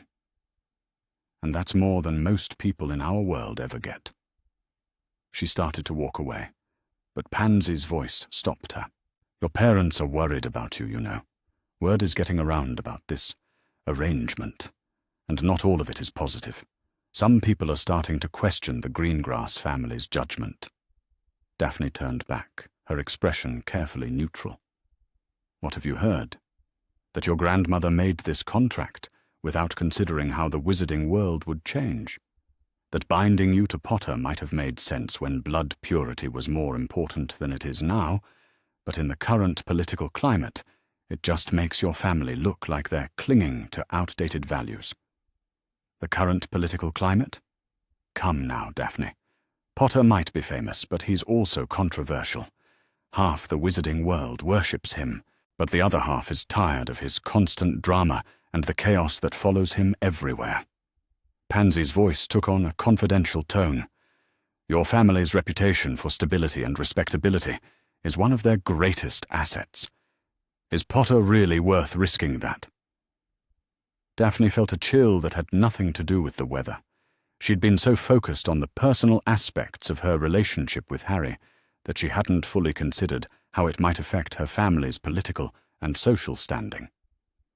I need to go, she said abruptly. Think about what I've said, Pansy called after her, before it's too late to change your mind. Harry found Daphne sitting on a bench in a small park behind Diagon Alley, staring at the books in her lap without seeming to see them. Her usually perfect posture had slumped, and there was something in her expression that made his chest tighten with concern. Rough day? He asked, settling beside her on the bench. You could say that.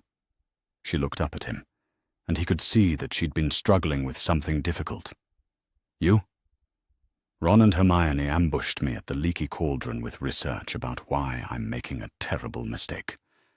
Harry tried to keep his voice light, but some of his hurt must have shown through. Apparently, I'm too desperate for acceptance to think clearly about magical contracts. Daphne's expression softened with sympathy.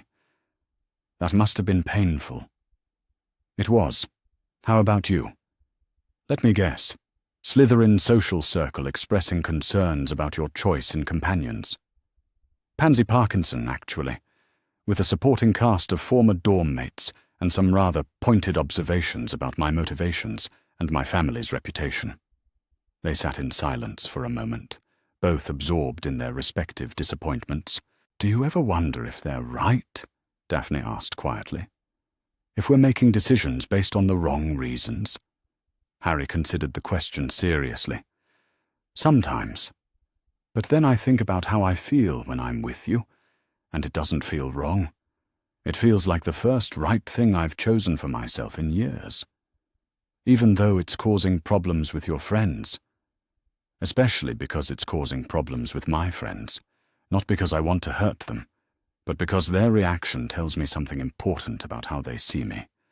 Which is that they think I'm not capable of making good decisions about my own life. That they think I need to be protected from myself. Harry turned to face her more fully. What about you? Do you think you're making decisions based on the wrong reasons? Daphne was quiet for a long moment, considering. I think I'm making decisions based on reasons that are mine, rather than reasons that belong to other people. Whether those are the right reasons or the wrong ones, I suppose we'll find out. That's all any of us can do, isn't it? Make choices based on our own values and hope for the best. It's harder than I expected, Daphne admitted. Disappointing people you care about. Knowing that your choices are being judged and found wanting by people whose opinions have always mattered to you. Harry reached over and took her hand, a gesture that felt natural despite its newness. Is it worth it, though? The disappointment, I mean. Is what we're building together worth the cost? Daphne looked down at their joined hands, then back up at his face. Yes, she said quietly. Even if I can't explain why, to anyone else's satisfaction, even if it causes more problems than I anticipated, even if it ends badly. Yes, it's worth it. Because for the first time in my life, I'm choosing something based on what I want rather than what's expected of me. Because you ask me what I think and actually listen to the answer. Because when I'm with you, I feel like I can be honest about who I am, instead of performing who I'm supposed to be. Harry felt something warm and fierce expand in his chest, not just affection, but something deeper. Something that felt like recognition, like finding another person who understood what it meant to live your life according to other people's scripts, and finally choosing to write your own. We're going to face more of this, aren't we? He said. More pressure from friends, more social disapproval, More people telling us we're making mistakes. Probably. Are you prepared for that? Harry thought about his confrontation with Ron and Hermione, about the hurt in their voices when he'd refused to accept their perspective on his choices. It would be easier to give in, to break things off with Daphne and return to the comfortable certainty of living according to other people's expectations. But then he looked at Daphne, really looked at her, taking in her composed expression, her steady gaze, the way she held herself with quiet dignity even when she was struggling with difficult emotions, and knew that easy wasn't always right. "I'm prepared to try," he said. "Are you?" "I am."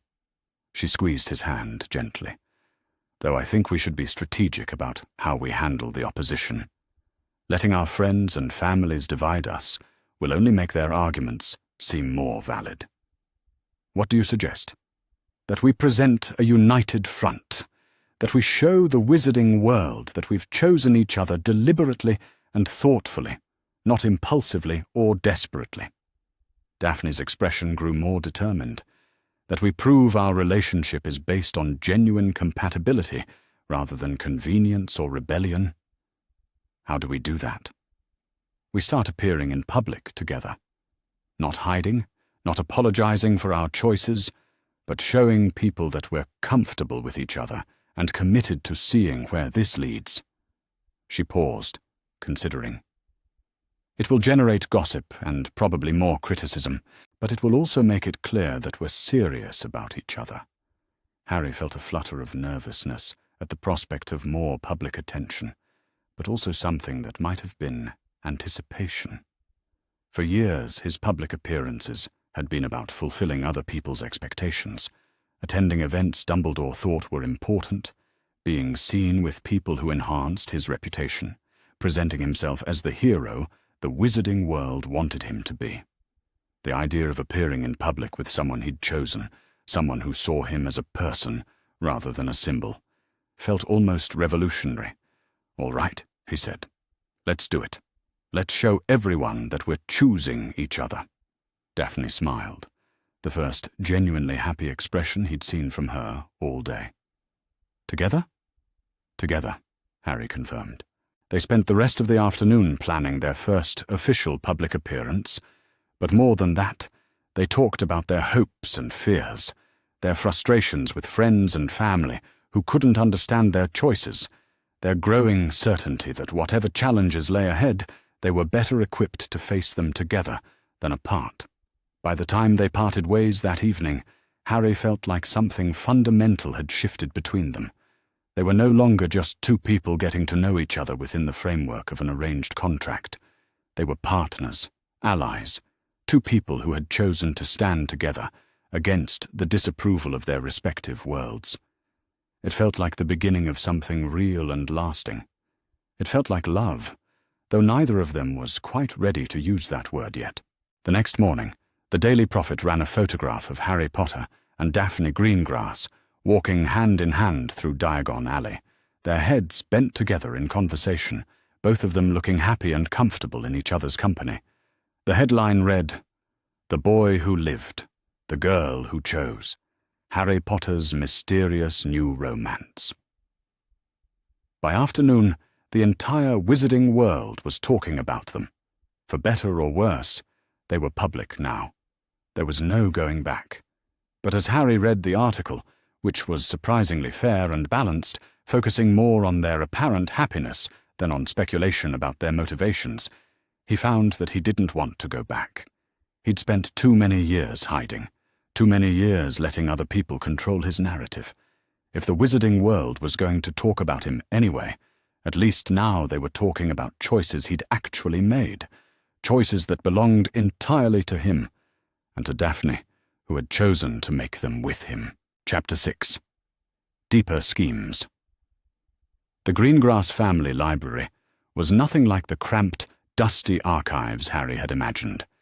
Instead, it was a soaring space that seemed to breathe with centuries of accumulated knowledge, its shelves reaching toward a vaulted ceiling, painted with constellations that moved slowly across an artificial sky.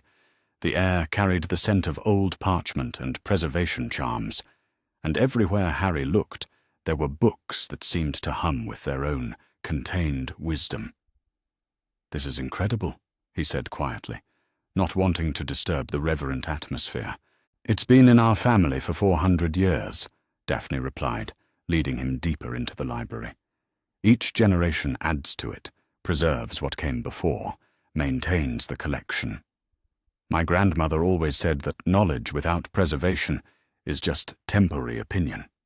She guided him to a section near the back where older volumes were housed behind glass cases, their spines bearing titles in languages Harry couldn't read and dates that made him feel dizzy with their antiquity. "Here," Daphne said, opening one of the cases and withdrawing a leather-bound tome that looked like it could crumble at a touch. "Family histories and political records. If Dumbledore has been interfering with other pure-blood families the way he interfered with yours, there should be some record of it." Harry watched her handle the ancient book with practiced care, her fingers sure and gentle as she opened it to a section marked with silk ribbons. "What are we looking for exactly?" he asked. "Patterns," Daphne said, settling into a chair at a reading table, positioned to catch the best light from the enchanted windows. "Broken engagements, dissolved contracts, promising young witches and wizards who died mysteriously or disappeared from public life. My grandmother was meticulous about recording the social and political movements of her time." She began reading, occasionally making soft sounds of interest or surprise. Harry found another chair and pulled out his own research materials, copies of documents from his Gringotts vault, notes he'd made about inconsistencies in his own life story, questions he wanted to pursue about Dumbledore's decision-making over the years. They worked in comfortable silence for nearly an hour, the only sounds the soft turning of pages and the distant ticking of an ornate clock somewhere in the library's depths. Harry found himself stealing glances at Daphne as she read, admiring the concentration in her pale eyes, the way her lips moved slightly as she processed particularly dense passages, the unconscious grace with which she handled the fragile documents. "Harry," she said suddenly, her voice tight with something that might have been shock. "Look at this." She turned the book toward him, pointing to an entry dated 15 years earlier. The handwriting was different from the earlier entries, more modern, but still elegant. "It's my mother's writing," Daphne explained.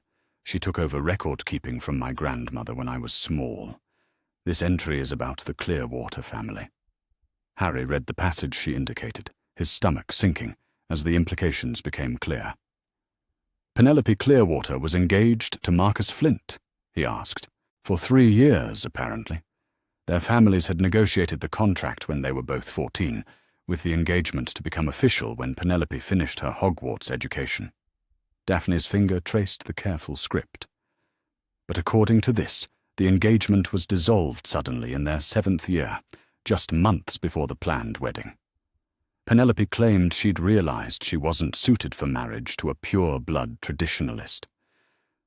"That doesn't sound unreasonable." "It wouldn't be, except—" Daphne turned the page, revealing more entries. "Penelope disappeared from Wizarding Society entirely after the dissolution. No job at the ministry, no work with any of the prominent wizarding businesses, no marriage to anyone else. She simply vanished from public life." Harry felt a chill. What happened to her? "No one knows. But my mother notes here that Dumbledore had taken a particular interest in Penelope during her final year at Hogwarts.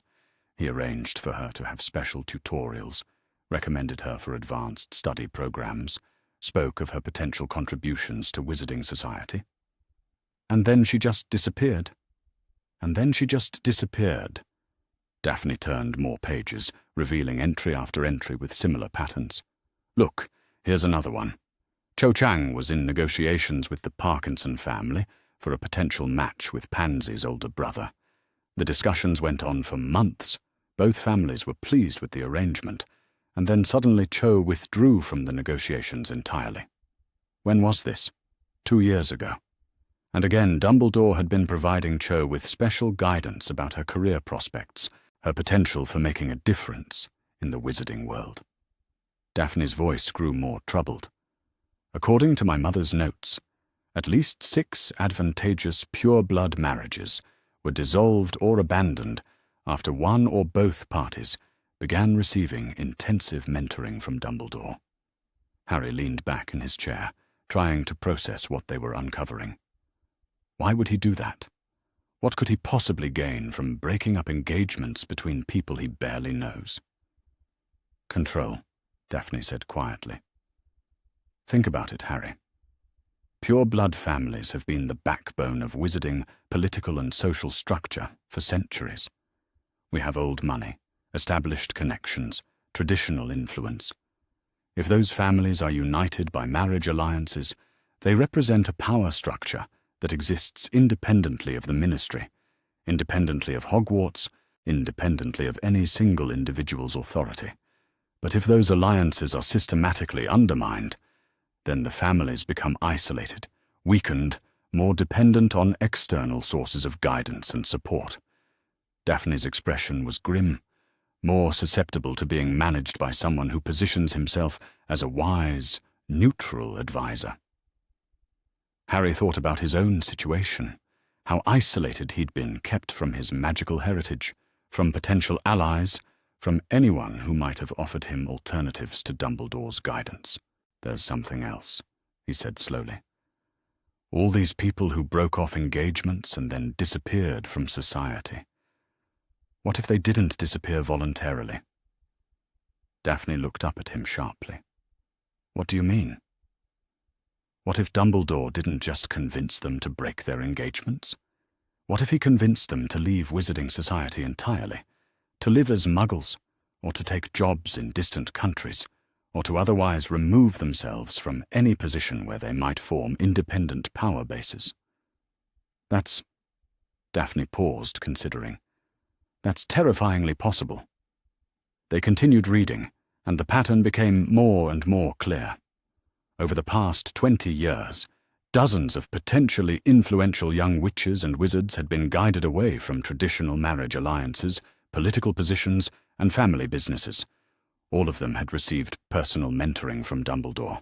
All of them had made dramatic life changes that removed them from positions of potential influence within wizarding society. He's been systematically dismantling the traditional power structures of the wizarding world, Harry said finally, not through open conflict or political maneuvering, but through quiet manipulation of individual choices, and positioning himself as the primary source of guidance and wisdom for anyone seeking direction. Daphne closed the book with more force than necessary. Harry, this is bigger than just your inheritance or our contract. This is about the fundamental structure of our entire society. Harry felt something cold settle in his stomach. How many other people do you think know about this? I doubt anyone sees the full pattern. Each family probably thinks their situation is unique. Their child's choice to abandon tradition is an individual decision. Daphne began pulling other volumes from the shelves. But if we can document the scope of it, if we can show how systematic this has been, we could expose him, Harry finished, not just as someone who manipulated my life, but as someone who's been manipulating wizarding society as a whole. They spent the next several hours gathering evidence, cross-referencing family records with public information, building a comprehensive picture of Dumbledore's decades-long campaign to reshape wizarding society according to his own vision. The scope of it was staggering, and the implications were even more disturbing. Harry, Daphne said during a brief break for lunch, there's something else we need to consider. If Dumbledore has been this systematic about controlling social and political structures, what makes you think he hasn't been using more direct forms of magical influence as well? You mean like compulsion charms? Or subtle mood-altering spells, or memory modifications, or any number of other forms of magical manipulation that would be nearly impossible to detect after the fact? Daphne's voice was carefully controlled, but Harry could see the tension in her posture. If someone was willing to destroy dozens of lives to maintain their vision of social order, would they hesitate to use direct magical coercion when necessary?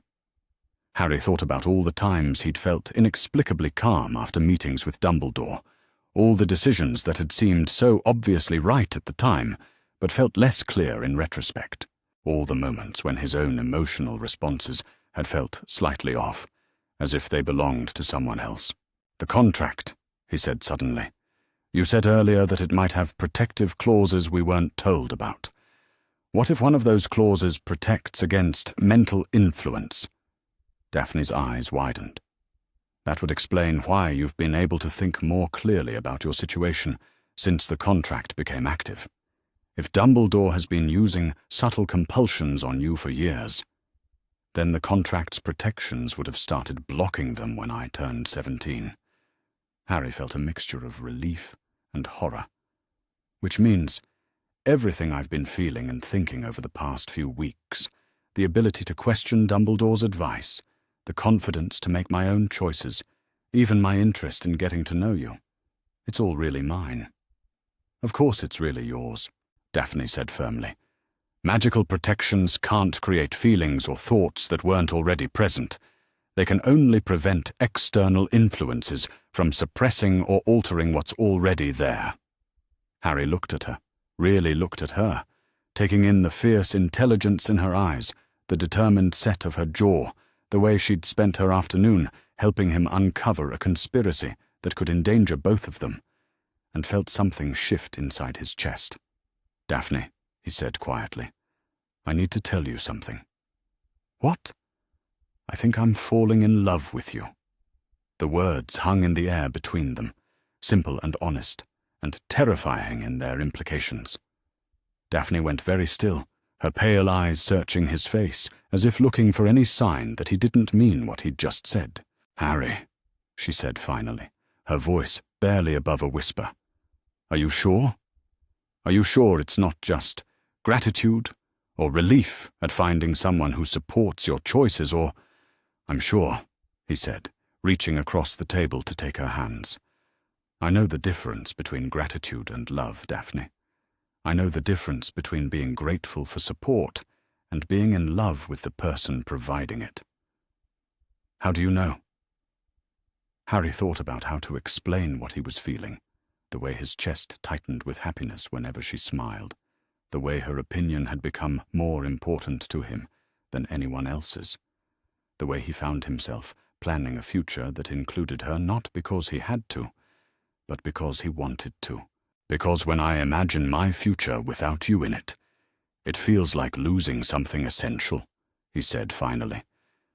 "Because when you're happy, I'm happy, and when you are upset, I want to fix whatever's wrong. Because I trust you with things I've never trusted anyone else with, and because you make me want to be better than I am." Daphne's eyes filled with tears, but she was smiling. "That's a very good answer. Is it? Because I should probably mention that I have no idea what I'm doing. I've never been in love before, never had a relationship that mattered this much, never had to figure out how to balance personal happiness with external pressures." "Neither have I," Daphne said softly. "But I'd like to learn how, if you're willing to learn with me." "Are you saying—" "I'm saying I love you too. Harry Potter. I love your honesty and your courage, and the way you ask questions that make me think about things differently. I love that you've never once made me feel like I needed to be anything other than exactly who I am." Harry felt something warm and bright expand in his chest, something that made the rest of the world seem both more vivid and less important than it had moments before. "Can I kiss you?" he asked. "I was hoping you would," she replied. Their first kiss was tentative, careful, a question asked and answered simultaneously, but it deepened quickly into something sure and sweet and full of promise, a physical expression of the emotional connection they'd been building over the past weeks. When they broke apart, Harry rested his forehead against hers, both of them breathing a little unsteadily. "So," he said after a moment, "what happens now?" "Now," Daphne said, her voice steady despite the flush in her cheeks. "We finish our research, we gather our evidence, and we start building our case against Dumbledore. And we do it together, as partners in every sense of the word. And personally, what happens with us? Daphne's smile was radiant. Personally, we see where this leads. We take it one day at a time. We learn how to be in love with each other, and we build something that belongs entirely to us. Harry kissed her again, slower this time, savoring the moment and the woman in his arms and the future they were choosing together. They returned to their research with renewed purpose, but everything felt different now. They weren't just two people thrown together by circumstance, working toward a common goal. They were partners by choice, lovers by decision, two people who had found something worth protecting in each other and were willing to fight for it. The evidence they uncovered over the rest of the afternoon was even more damning than what they'd found earlier. Dumbledore's pattern of manipulation stretched back decades, touching dozens of families, affecting hundreds of lives. Young people who should have been leaders of their generation had been systematically removed from positions of influence, leaving a power vacuum that Dumbledore had filled with his own authority. "We need allies," Daphne said, as they organized their findings. "Other people who've been affected by this pattern, other families who've lost children to Dumbledore's manipulations. Do you think they'll believe us? This is a serious accusation against one of the most respected wizards in Britain. They'll believe us because we can prove it. We have documentation, we have patterns, we have specific cases with dates and names." Daphne's expression was determined. "More than that, we can offer them something they haven't had before. An explanation for losses and changes they probably blamed on themselves or on normal social evolution." Harry nodded, but part of him was still processing the magnitude of what they were contemplating. "Daphne, if we do this, if we publicly expose Dumbledore's manipulations, there's no going back. We'll be challenging one of the most powerful wizards in the world, calling him out in front of the entire wizarding society. I know. It could be dangerous, for both of us, for our families, for anyone who supports us. I know that too. And you still want to do this?" Daphne reached over and took his hand, her grip firm and warm and completely steady. "Harry, I spent 17 years of my life following rules and meeting expectations, and living according to other people's ideas of what I should be. Over the past few weeks, I've discovered what it feels like to make my own choices, to think my own thoughts, to be valued for who I actually am rather than who I'm supposed to be." Her voice grew more intense. "If Dumbledore has been systematically depriving other people of that same freedom, then yes, I want to stop him, even if it's dangerous. Especially if it's dangerous. Because some things are worth fighting for, even when the fight is risky. Love is worth fighting for. Freedom is worth fighting for. The right to make your own choices about your own life is worth fighting for." Harry felt the same fierce warmth in his chest that had been there when she'd first kissed him, but deeper now, more certain. "In that case," he said, "let's start planning how we're going to bring down the most powerful wizard in Britain." "Together?" Daphne asked, echoing their conversation from earlier. "Together," Harry confirmed.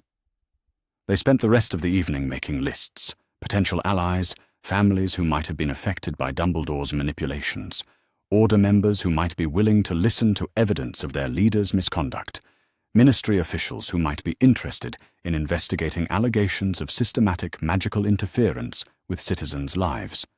But more than that, they talked about their own future, about what it would mean to be publicly committed to each other while challenging the established order, about how to balance their love for each other with their responsibility to expose the truth, about what kind of life they wanted to build together once this crisis was resolved. "I want children," Daphne said at one point, the words coming out of nowhere but feeling natural in the context of their conversation. "Someday, when we're ready for them. Children who grow up knowing they have choices, knowing they're loved for who they are, rather than what they might become." "I'd like that too," Harry said quietly. "I'd like to raise children who never have to wonder if the adults in their lives are telling them the truth." "Promise me something," Daphne said, as they prepared to leave the library. "What?"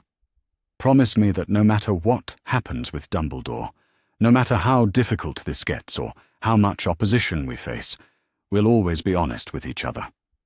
About what we're feeling, what we're afraid of, what we want and need." "I promise," Harry said without hesitation. "Do you promise me something in return?" "Of course. Promise me that you'll never sacrifice your own happiness or safety for my sake. That you'll tell me if this gets to be too much, if the cost becomes higher than you're willing to pay." Daphne's expression grew tender. "Harry, loving you isn't a sacrifice. Fighting beside you isn't a burden. Being your partner in this is the best thing that's ever happened to me." "Promise me anyway." "I promise," she said softly, "though I should point out that you're stuck with me now. I don't give up easily on people I love." "Good," Harry said, pulling her into his arms for another kiss. "Because I don't plan on giving up on you either." As they left Greengrass Manor that evening, walking hand in hand through grounds that seemed to glow in the moonlight, Harry reflected on how completely his life had changed in just a few weeks. He'd gone from being an isolated and manipulated teenager to being a young man in love, with a partner who understood him and a cause worth fighting for. The challenges ahead were daunting. Exposing Dumbledore would require careful planning, solid evidence, and probably more courage than Harry was entirely sure he possessed. But for the first time in his life, he wasn't facing those challenges alone. He had Daphne beside him, brilliant and brave and completely committed to their shared future. He had evidence of wrongdoing that could change how the wizarding world viewed one of its most revered figures. He had, finally, a clear sense of his own values and priorities. Most importantly, he had hope. Real, sustainable hope based not on wishful thinking, but on the concrete reality of what he and Daphne were building together. It felt like the beginning of everything he'd ever wanted, and never dared to believe he could have. As they paused at the gate of the Greengrass property, Daphne turned to look back at her family home, its windows glowing warmly in the darkness. "Second thoughts?" Harry asked gently. "No," she said firmly, "just taking a moment to appreciate how lucky I am. A month ago, I thought my future was entirely predictable. Marriage to someone suitable, a life of social obligations and family expectations, happiness if I was fortunate, but certainty either way. And now? Now I have no idea what's going to happen next, and I've never been happier." She smiled up at him, her face radiant in the moonlight. "I'm in love with someone who sees me clearly and chooses me anyway. I'm about to embark on the most important fight of my life, alongside the person who matters most to me. I have no certainty about anything, except that I want to face whatever comes next with you." "That's all the certainty we need," Harry said, and meant it completely. They disapparated together, side by side, into an uncertain but chosen future. The war against Dumbledore's manipulations was about to begin, and they would face it as they faced everything else now, together, in love, and absolutely determined to win. Chapter 7. Desperate Measures. The owl arrived at dawn on what should have been the happiest morning of Harry's life. He'd been awake for an hour already, lying in bed at Grimmauld Place, a location he'd chosen specifically because its blood wards would make it difficult for anyone to attack him directly, watching the London sky lighten from black to grey to pale gold. In 6 hours he and Daphne would participate in their official bonding ceremony. In 6 hours they would be magically and legally married, committed to each other in a way that no amount of external interference could undo. The thought filled him with a combination of excitement and terror that made sleep impossible. The owl tapped at his window with unusual insistence, and Harry recognized it as one of the official ministry birds used for urgent legal correspondence. His stomach clenched as he took the heavy parchment from its leg, noting the formal seals and the weight of the document. By order of the Wizengamot emergency session, he read, his heart sinking with each word, Harold James Potter is hereby summoned to appear before a competency hearing scheduled for today, the 31st of July, at 10 o'clock in the morning. Failure to appear will result in automatic rulings on all matters before the court. The document was signed by no less than 12 members of the Wizengamot, including several names Harry recognized as Dumbledore's known allies. Attached were copies of sworn statements alleging that Harry was mentally unstable, emotionally compromised, and potentially under magical coercion. Harry's hands shook as he read testimony from Hermione, detailing his erratic behavior and poor decision-making over the past month, Ron's reluctant but damaging observations about his obsession with a girl he barely knows, and what appeared to be medical assessments from St. Mungo's mind healers who had never actually examined him. The cruelest blow was a statement from Mrs. Weasley expressing her grave concerns about dear Harry's mental state and her belief that he was being manipulated by individuals with questionable motives who seek to exploit his fame and fortune. At the bottom of the pile of accusations was a motion filed by Albus Dumbledore in his capacity as Harry's former magical guardian, requesting that the Wizengamot declare Harry Potter mentally incompetent and appoint a guardian to manage his affairs until such time as proper medical treatment could restore his judgment. Harry stared at the documents, his mind racing. The ceremony was scheduled for 4 o'clock. The hearing was scheduled for 10. Even if everything went perfectly, even if he could somehow convince 12 Wizengamot members that he was perfectly sane and capable of making his own decisions, there might not be time to complete the bonding before Dumbledore found some new way to interfere. He dressed quickly and apparated to Greengrass Manor, arriving in their formal garden where house elves were already setting up chairs and decorating an archway with late summer flowers. The sight of the wedding preparations made his chest tight with panic. "Harry!" Daphne appeared at his side almost immediately, still in her dressing gown but fully alert. "What's wrong?" He handed her the ministry documents without speaking, watching her face grow pale and then furious as she read. "They can't do this," she said finally, her voice deadly calm. "They absolutely cannot do this." "They can," Harry said grimly. "They are doing it.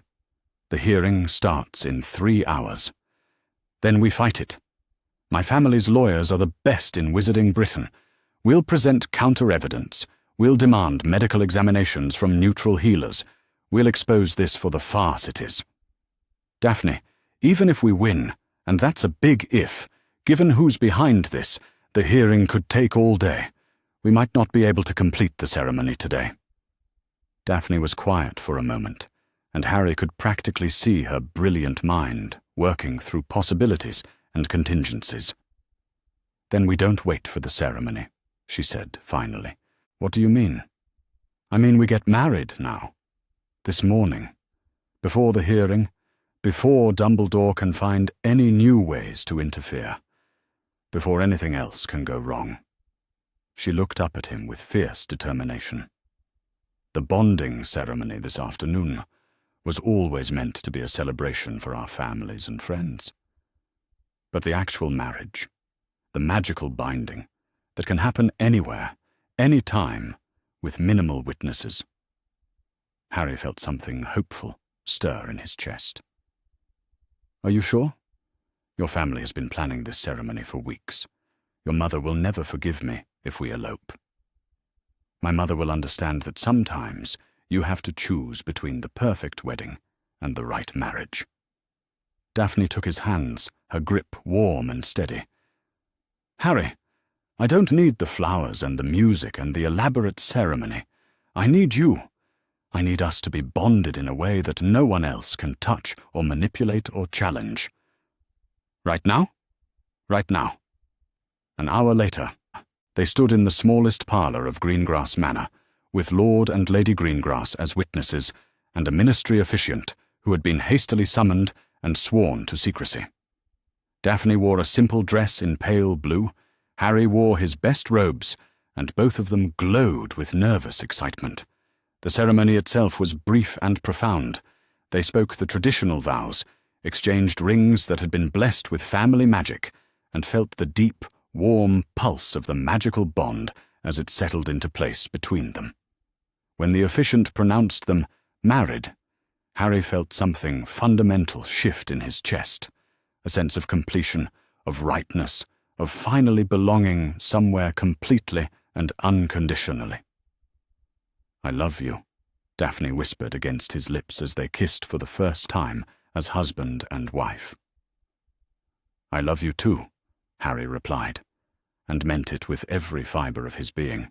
They had exactly 30 minutes to savour their new status as a married couple before they had to leave for the Wizengamot hearing. The courtroom was packed with spectators, reporters, and what appeared to be half the ministry's legal department. Harry sat at the defendant's table with Daphne and the Greengrass family lawyers, facing a panel of 12 Wizengamot members who ranged from openly sympathetic to obviously hostile. Dumbledore sat in the gallery behind the prosecution table, his expression gravely concerned and appropriately sorrowful. Next to him sat Ron and Hermione, both looking miserable but determined. Mrs. Weasley was in the front row, dabbing at her eyes with a handkerchief. "The Wizengamot calls this emergency session to order," announced Chief Warlock Tiberius Ogden, an elderly wizard who had been notably resistant to Dumbledore's influence over the years. "We are here to consider a petition for guardianship filed by Albus Dumbledore regarding one Harold Potter, who stands accused of mental incompetence and susceptibility to magical coercion." The prosecutor, a thin wizard with sharp features and a sharper voice, rose to present the case against Harry.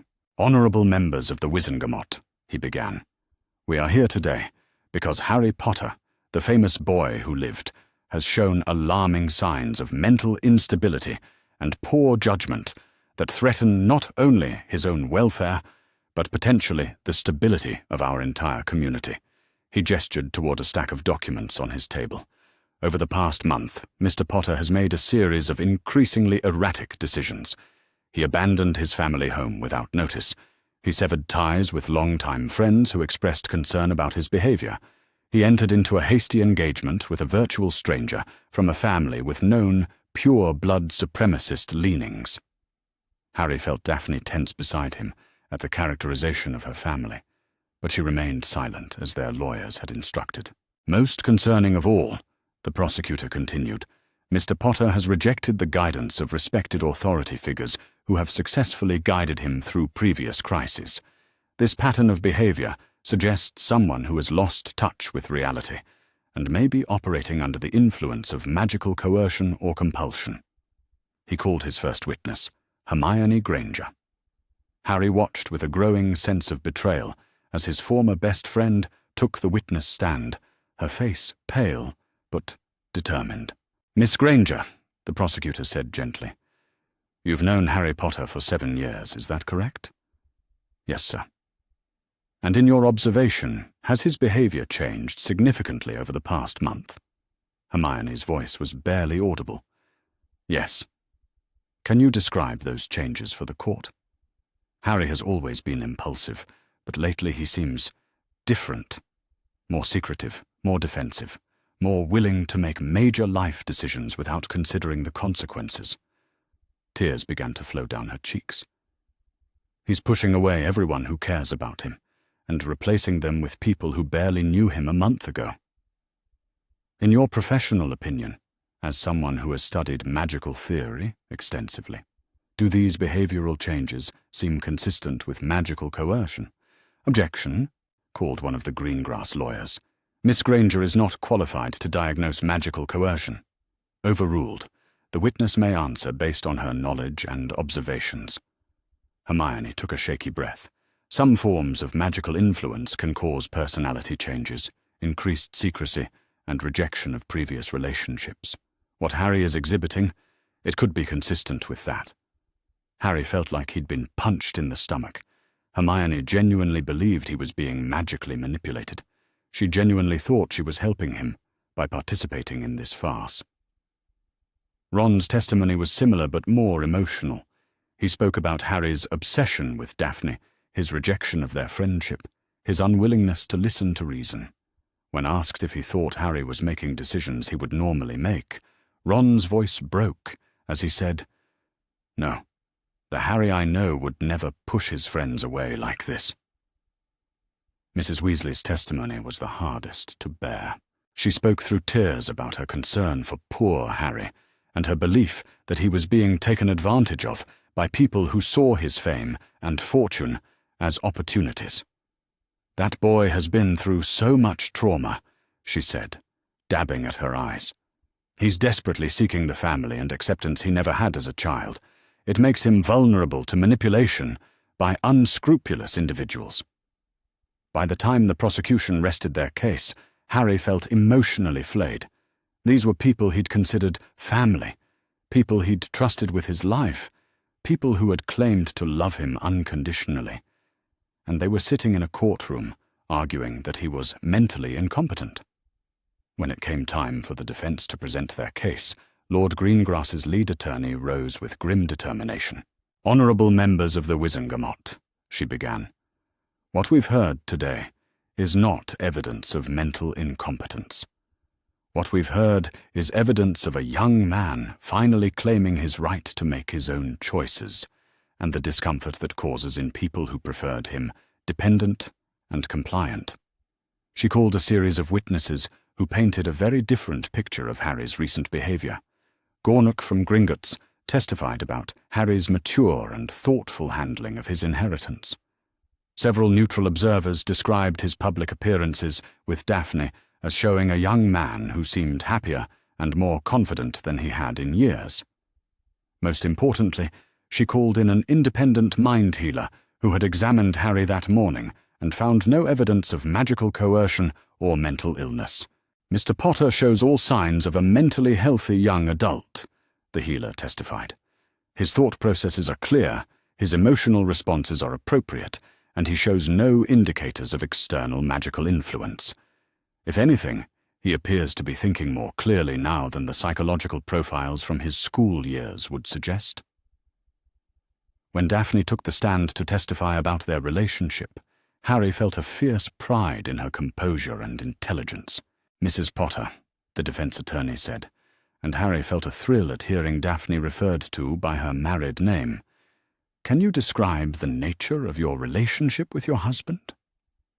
"Our relationship began with a legal arrangement neither of us had chosen," Daphne said clearly, "but it has developed into something based on mutual respect, shared values, and genuine affection.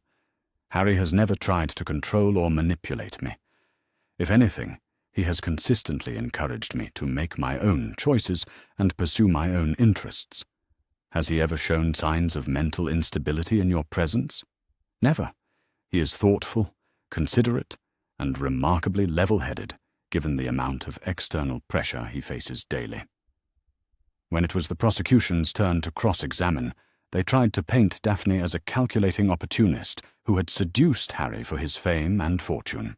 "Mrs. Potter," the prosecutor said with barely concealed disdain, "isn't it true that you showed no interest in Harry Potter during your 6 years at school together?" "I showed no interest in pursuing fame or attention by association with a celebrity, if that's what you're asking," Daphne replied coolly. "I was, however, always interested in him as a person, though we never had the opportunity to get to know each other until recently. How convenient that this opportunity arose just as a marriage contract between your families came to light. I fail to see how the timing makes our feelings less genuine or our choices less valid."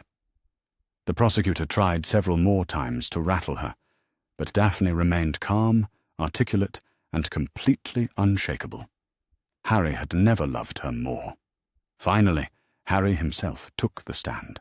"Mr. Potter," his attorney said, "do you believe you are mentally competent to make your own decisions?" "I do." "Do you believe you are under any form of magical coercion or influence?" "No, I don't. In fact, I believe I'm thinking more clearly now than I have in years."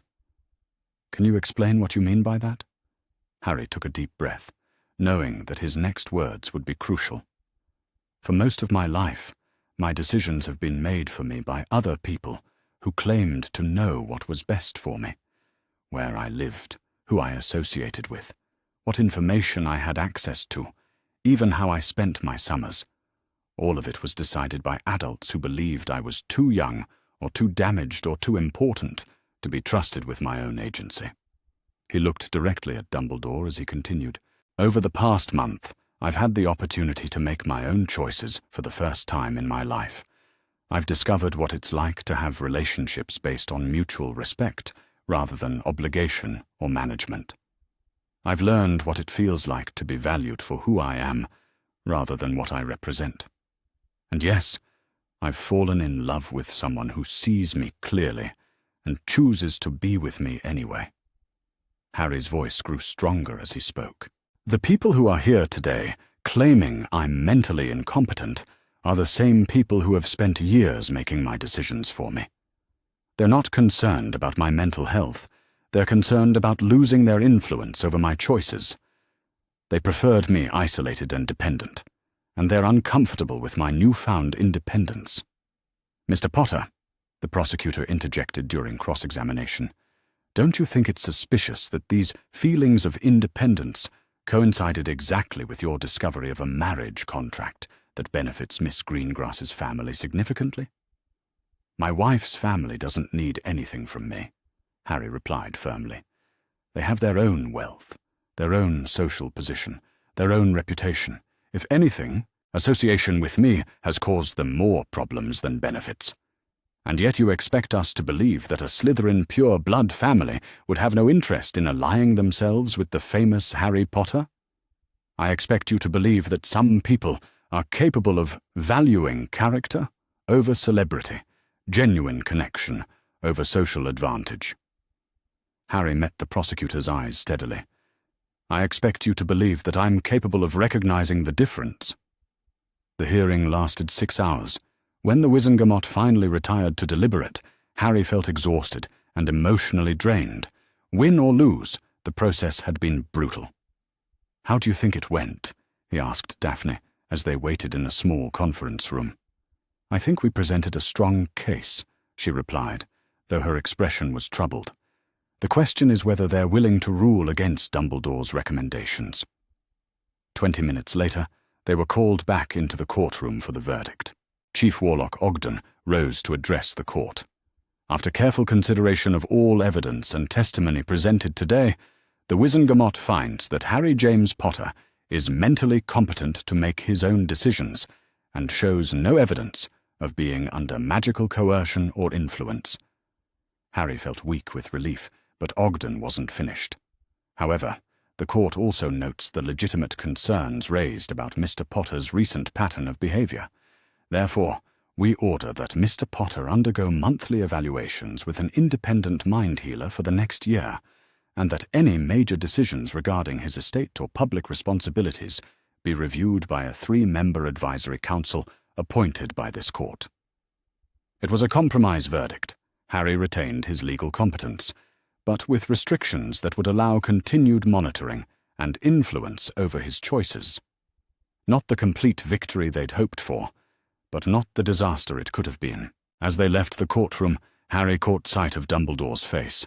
The headmaster's expression was carefully controlled, but Harry could see the frustration and calculation in his blue eyes.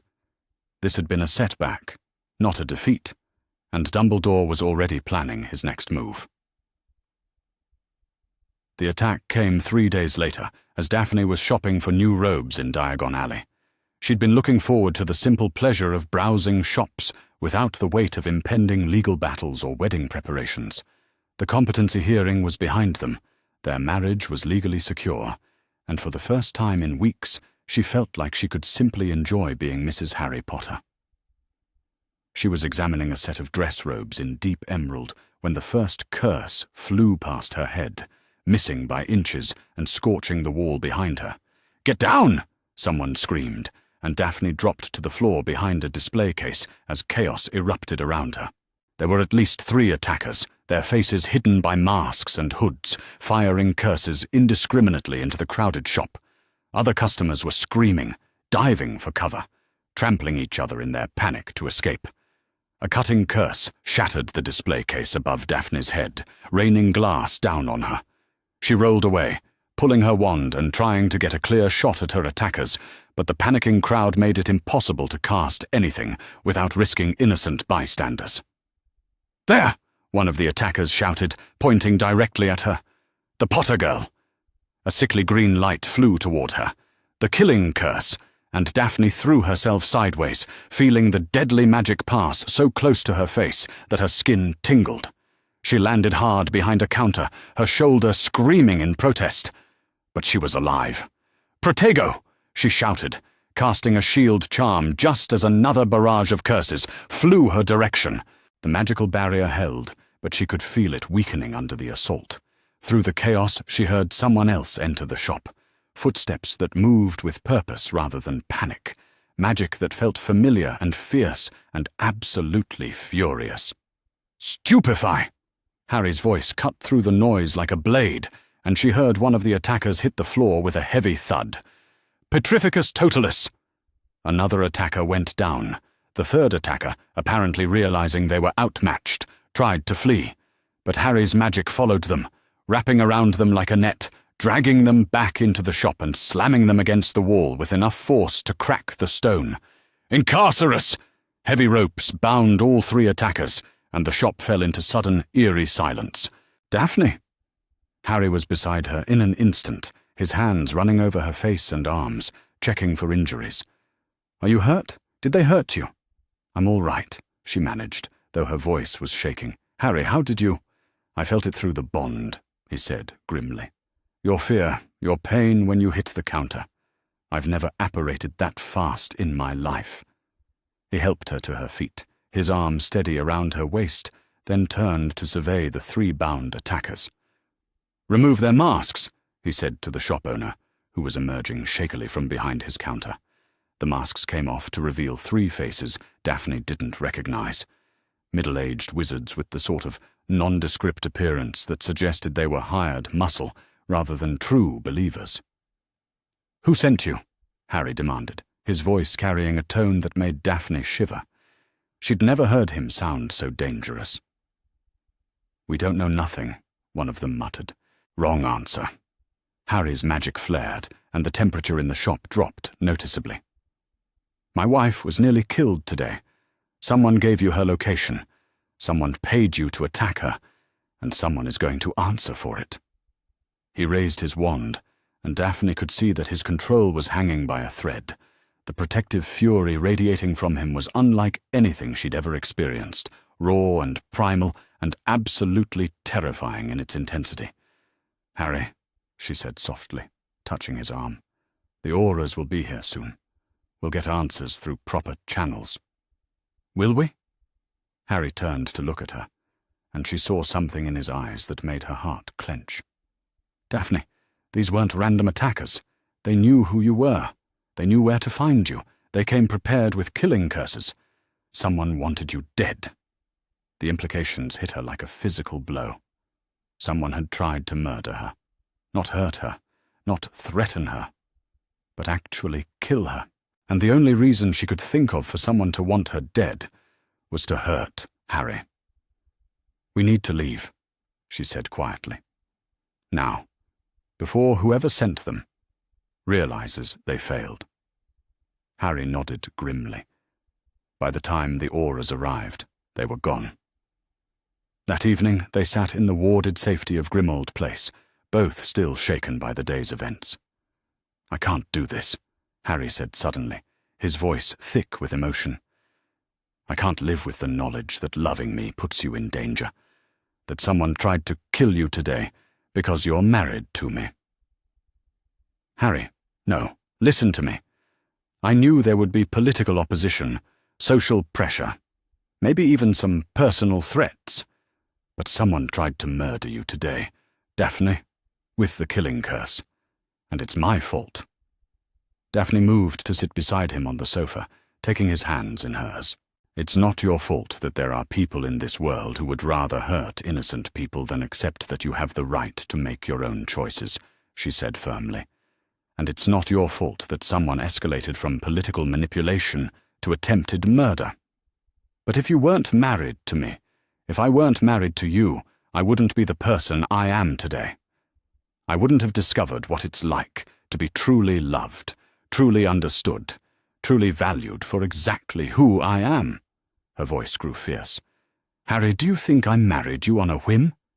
Do you think I don't understand the risks that come with being Mrs. Harry Potter? I think you didn't sign up to be murdered in a robe shop. No, I didn't. But I did sign up to face whatever challenges came our way together, as partners, as a team." She cupped his face in her hands, forcing him to meet her eyes. "I'm not going anywhere, Harry. Not because of threats, not because of attacks, not because loving you is dangerous. But what if next time?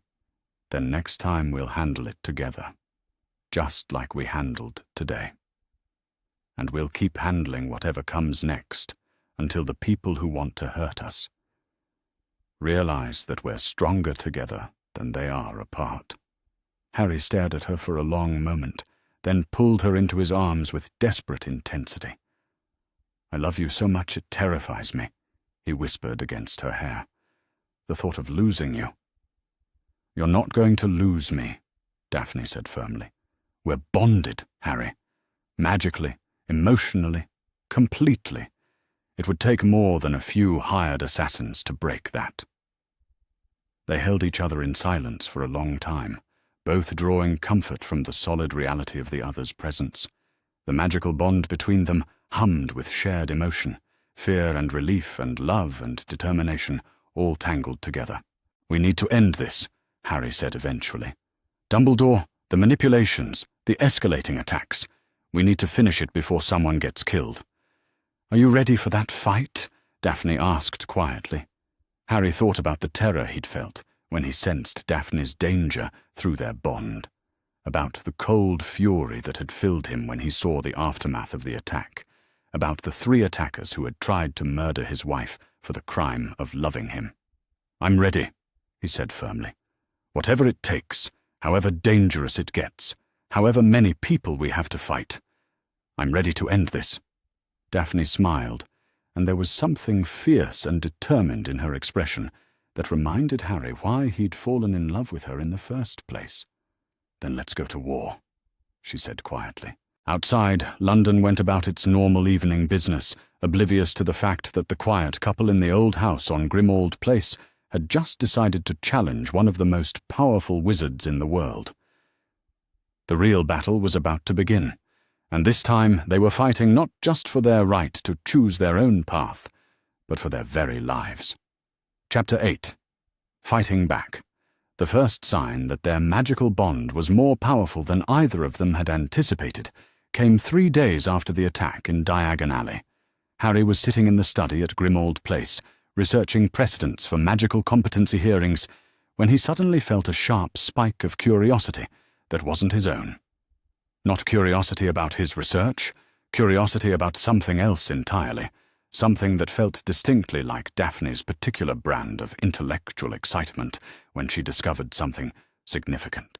He looked up from his books to find Daphne standing in the doorway, her pale eyes bright with discovery, and her arms full of ancient tomes from her family's library. "You felt that," she said. It wasn't a question. "Your curiosity?" "Yes, what did you find?" "Something extraordinary." Daphne settled into the chair across from him, spreading her books across the table with careful precision. "I've been researching magical bonds, specifically the kind of bond created by our marriage contract, and Harry, what we have is far more significant than either of us realized." She opened the largest of the tomes, its pages covered with diagrams that seemed to shift and move as Harry watched. "Most marriage bonds are symbolic," she explained, her finger tracing one of the moving diagrams. "They create emotional connections, shared magical signatures, the ability to find each other across distances. But our bond, the one created by a contract, written with specific protective clauses and activated under conditions of external magical pressure, is something much rarer." "What kind of rarer?" "The kind that creates what ancient magical theorists called a unified magical core." Daphne's voice carried the excitement of someone who had spent years studying theoretical magic and finally encountered it in reality. Our magical abilities don't just complement each other, they actually strengthen and amplify each other. More than that, the bond creates natural defenses against external magical influence. Harry felt his pulse quicken. What kind of external magical influence? Any kind. Compulsion charms, memory modifications, mood-altering spells, even subtle forms of magical coercion that most people wouldn't notice. She turned the page to reveal a diagram that looked like two intertwined spirals of light. The bond creates a feedback loop between our magical cores that makes it nearly impossible for outside magic to take hold in either of us without the other detecting it immediately. Daphne, Harry said slowly, do you think I've been under magical influence for years without knowing it? I think it's very likely. And I think the reason you've been able to think more clearly since our engagement isn't just because you're making your own choices. It's because the bond has been steadily dissolving whatever magical influences were already present in your system. Harry thought about all the times over the years when he'd felt inexplicably calm after meetings with Dumbledore, all the decisions that had seemed so obviously right at the time but felt less clear in retrospect, all the moments when his own emotional responses had felt slightly disconnected from his actual thoughts. How do we test this theory? He asked. Daphne's smile was sharp with anticipation. We find someone else we suspect has been magically influenced, and we see if our combined magical abilities can detect and remove foreign magic from their system. Do we know anyone who might have been influenced? Harry, Dumbledore has been the leader of the Order of the Phoenix for decades. He's had close, trusted relationships with dozens of people who have followed his guidance without question, even when that guidance led them into dangerous or questionable situations. Daphne's expression grew more serious. If he's been using magical influence to ensure loyalty and compliance, the Order members would be the most likely targets. Harry felt a chill. You're talking about people like Remus, like Kingsley, like everyone who has ever trusted Dumbledore completely and never questioned his decisions, no matter how strange or costly those decisions became. Daphne closed the book and leaned forward. Harry, what if the reason the Order has been so blindly loyal isn't because they genuinely believe in his methods, but because they literally can't think clearly enough to question him? The implications were staggering.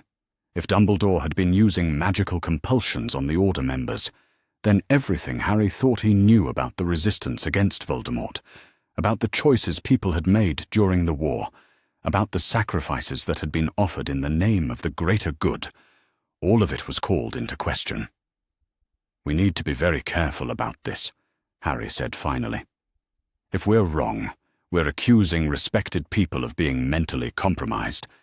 If we're right, we're uncovering systematic magical abuse on a scale that could destabilize the entire structure of wizarding society, Daphne finished. Either way, we need to know the truth. They decided to start with Remus. Harry's former professor arrived at Grimmauld Place that evening, looking tired and older than his years, as he always did in the days leading up to the full moon. But there was something else in his expression, a kind of persistent confusion that Harry had noticed but never really thought about before. "Thank you for coming," Harry said, as they settled into the sitting room. "I know you must be curious about why I asked to see you privately." "I am," Remus admitted. "Harry, I have to say, I'm concerned about some of the choices you've been making lately. The conflict with Albus, the rushed marriage, the way you've been pushing away people who care about you." Harry exchanged a glance with Daphne. This was exactly the kind of reaction they'd expected from someone operating under magical influence. Genuine concern combined with an inability to consider that the influence itself might be the problem. "Remus," Harry said gently, "I want to ask you something, and I need you to think very carefully about your answer. All right? Over the years, how many times have you disagreed with Dumbledore about something important?" Remus considered the question, his scarred face creasing with concentration. Well, there were a few times when I thought his methods might be a bit harsh, or when I wondered if there might be better alternatives. But did you ever actually voice those disagreements? Did you ever actually argue with him, or refuse to follow his guidance? No, I suppose not. But that's because when he explained his reasoning, it always made sense. Albus has a wisdom and perspective that comes from decades of experience. Remus, Daphne said quietly, what we're about to suggest might sound impossible, but we need you to listen with an open mind. She explained their theory about magical compulsions, about the Bond's ability to detect and neutralize foreign magic, about the possibility that long-time Order members might have been operating under subtle magical influence without realizing it. Remus's reaction was exactly what they'd feared. Immediate, instinctive rejection. That's impossible, he said firmly. Albus would never. Harry, I understand that you're angry with him, but accusing him of magical coercion is a very serious matter. We know it's serious, Harry said. That's why we want to test our theory properly. With your permission. Test it how? Let us examine your magical signature, Daphne explained. If there are foreign magical influences present, our bond should allow us to detect them. If we're wrong, we'll apologize and never mention this theory again. Remus was quiet for a long moment, his expression troubled. And if you're right, he asked finally, then we'll try to remove the foreign influences and give you back the ability to think clearly about your own choices and loyalties. I don't feel like my thinking is compromised. People under magical compulsion rarely do, Daphne said gently. That's what makes it so insidious. It took another 20 minutes of careful persuasion, but Remus finally agreed to let them examine his magical signature. Harry and Daphne joined hands, their combined magical abilities reaching out to scan the older wizard's magical core with the enhanced perception their bond provided. What they found made Harry's stomach turn. Remus's magical signature was shot through with foreign magical threads, subtle, carefully woven compulsions that had been layered over years, possibly decades. The magic was so skillfully applied that it felt almost natural, like part of Remus's own magical core. But the bond between Harry and Daphne made the artificial influences clearly visible. There's something there, Harry said quietly. Remus, there are definitely foreign magical influences in your system. What kind of influences?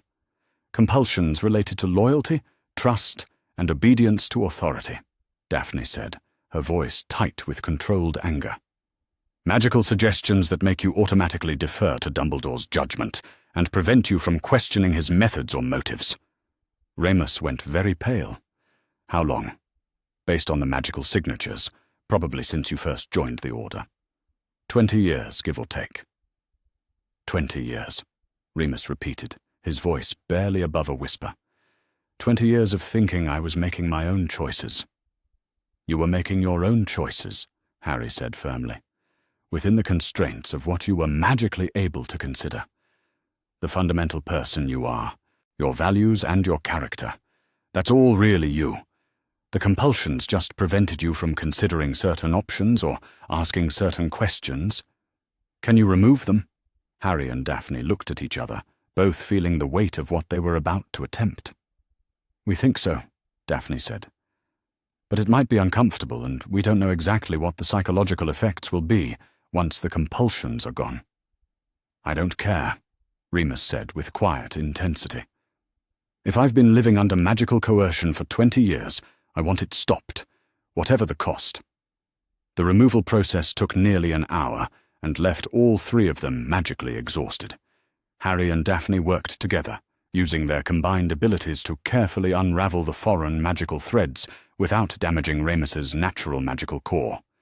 It was delicate, precise work that required absolute trust between them and complete cooperation from Remus. When it was finished, Remus sat in his chair, looking stunned and slightly nauseous. How do you feel? Harry asked gently. Different, Remus said slowly. Like I've been wearing glasses with the wrong prescription for years, and someone just gave me the right lenses. He paused, his expression growing more troubled. Harry, some of the things I've done, some of the decisions I supported, I can see now that they were wrong. Not just mistaken, but actively harmful. Such as supporting the decision to keep you at the Dursleys, even when I could see how unhappy you were there. Agreeing to keep information from you about your parents, your inheritance, your options for where to live. Remus's voice grew thick with guilt. I told myself it was for your own good, that Albus knew best, but now I can see that I couldn't think clearly enough to question his judgment. It wasn't your fault, Daphne said firmly. You were operating under magical compulsion. You literally weren't capable of thinking those thoughts. But I should have been. I should have been strong enough, smart enough, caring enough to see through it. Remus, Harry said gently, magical compulsion isn't about strength or intelligence or caring. It's about having your ability to think certain thoughts artificially removed. Even the most brilliant, strong-willed person can be affected if the magic is subtle enough and applied over a long enough period. Remus was quiet for a moment, then looked up at them with something that might have been hope. What do we do now? If Albus has been doing this to me, he's probably been doing it to other Order members as well. Now, Harry said with grim determination, we start building a coalition of people who can think clearly about Dumbledore's actions, and we start documenting everything we can prove about his use of magical coercion. Over the next 2 weeks, they carefully approached other Order members, using the same testing and removal process they'd developed with Remus. The results were both heartbreaking and infuriating. Kingsley Shacklebolt had been under compulsions related to loyalty to Ministry authority and blind trust in Dumbledore's political judgment. When they were removed, he stared at Harry and Daphne in horror. Do you realize what this means? He asked. If Albus has been magically influencing auras, if he's been using us to carry out policies we couldn't think clearly enough to question, it means the entire structure of law enforcement in the wizarding world has been compromised, Daphne replied grimly. Nymphadora Tonks had been under compulsions that made her automatically volunteer for dangerous missions and prevented her from questioning orders that put her life at risk unnecessarily. When the foreign magic was removed, she sat in stunned silence for nearly an hour before speaking. I could have died dozens of times carrying out missions that didn't actually need to be so dangerous, she said finally. I volunteered for things that terrified me because I literally couldn't think of alternatives. Even more disturbing were the Order members they couldn't help. Arthur Weasley's magical signature was so thoroughly saturated with foreign influences that removing them might have caused permanent damage to his magical core. The compulsions had been layered and reinforced for so many years that they had become integrated with his natural magical patterns. We might be able to help him eventually, Daphne explained to Harry after their failed attempt to scan Arthur safely.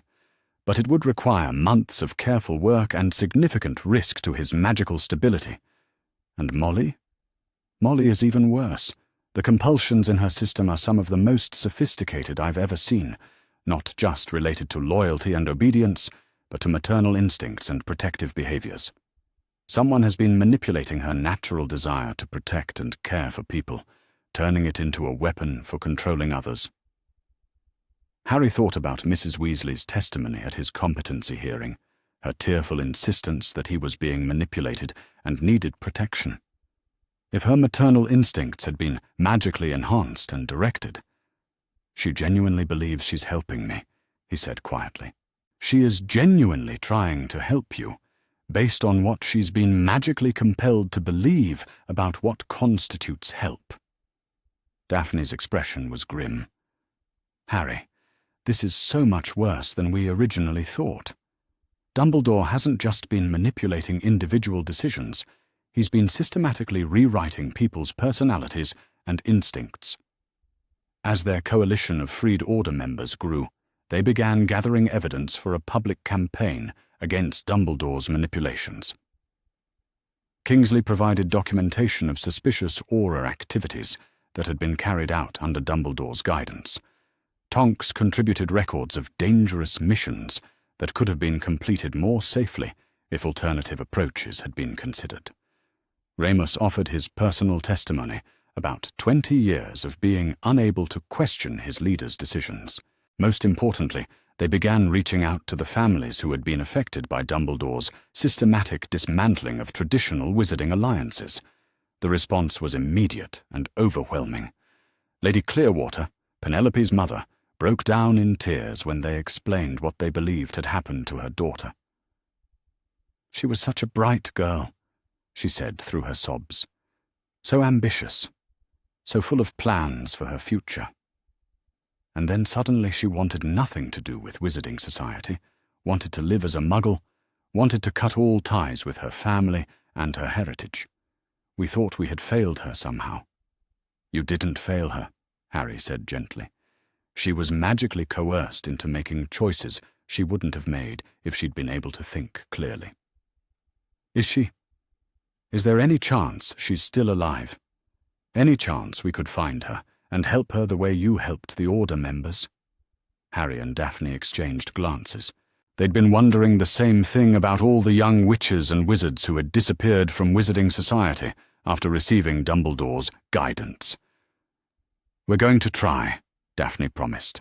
"Once we've dealt with the source of the problem, we're going to try to find everyone who was affected and help them recover their ability to make their own choices."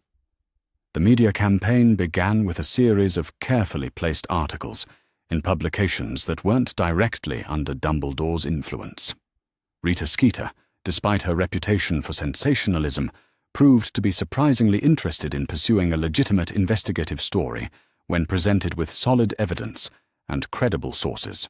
"This is the story of the century," she told Harry and Daphne during their clandestine meeting in a private room at the Leaky Cauldron.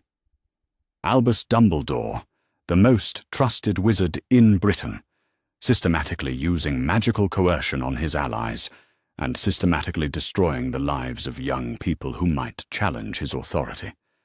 If even half of what you're telling me is true—" "All of it is true," Harry said firmly, "and we can prove it." The first article appeared in Witch Weekly 3 days later under the headline, "The Disappeared: Young Witches and Wizards Lost to Dumbledore's Guidance." It focused on 5 specific cases: Penelope Clearwater, Cho Chang, and 3 others, documenting the pattern of promising young people who had received intensive mentoring from Dumbledore and then vanished from Wizarding Society. The response was immediate and polarizing. Letters poured in from readers, some expressing outrage at the vicious attacks on a great man, others sharing their own stories of family members who had disappeared after receiving Dumbledore's guidance. The Daily Prophet, which Harry suspected was under Dumbledore's direct influence, published a scathing response the next day, characterizing the Witch Weekly article as malicious gossip designed to destroy the reputation of our most beloved leader. The Prophet's piece focused heavily on Harry and Daphne's recent conflicts with Dumbledore, suggesting that their accusations were motivated by personal revenge rather than genuine concern for justice. But other publications picked up the story, and more evidence began to surface. The Quibbler, never known for mainstream credibility, published a surprisingly well-researched piece about the statistical anomaly of so many promising young witches and wizards choosing to leave Wizarding Society entirely after receiving career guidance from the same individual. More importantly, families began coming forward with their own stories. Marcus Flint's parents provided documentation showing that their son's broken engagement to Penelope Clearwater had been preceded by weeks of private meetings with Dumbledore, after which Marcus had suddenly declared that he was no longer interested in marriage or traditional family life.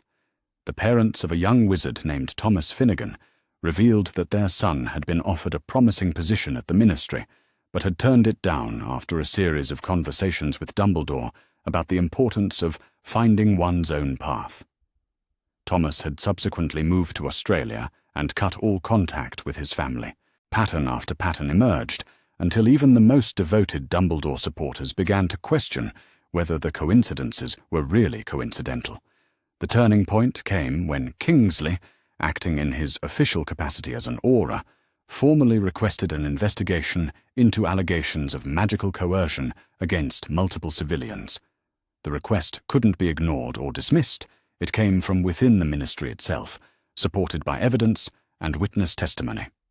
Within a week, the headlines had shifted from attacking Harry and Daphne's credibility to questioning whether the wizarding world's most trusted leader might have been systematically abusing his power for decades. "It's working," Daphne said one evening as they reviewed the latest batch of newspaper clippings and correspondence. "The narrative is changing. People are starting to ask the right questions." "But Dumbledore hasn't responded publicly," Harry pointed out. "He's been completely silent through all of this. That's not like him." "No, it's not. Which means he's planning something." Harry felt a chill of apprehension.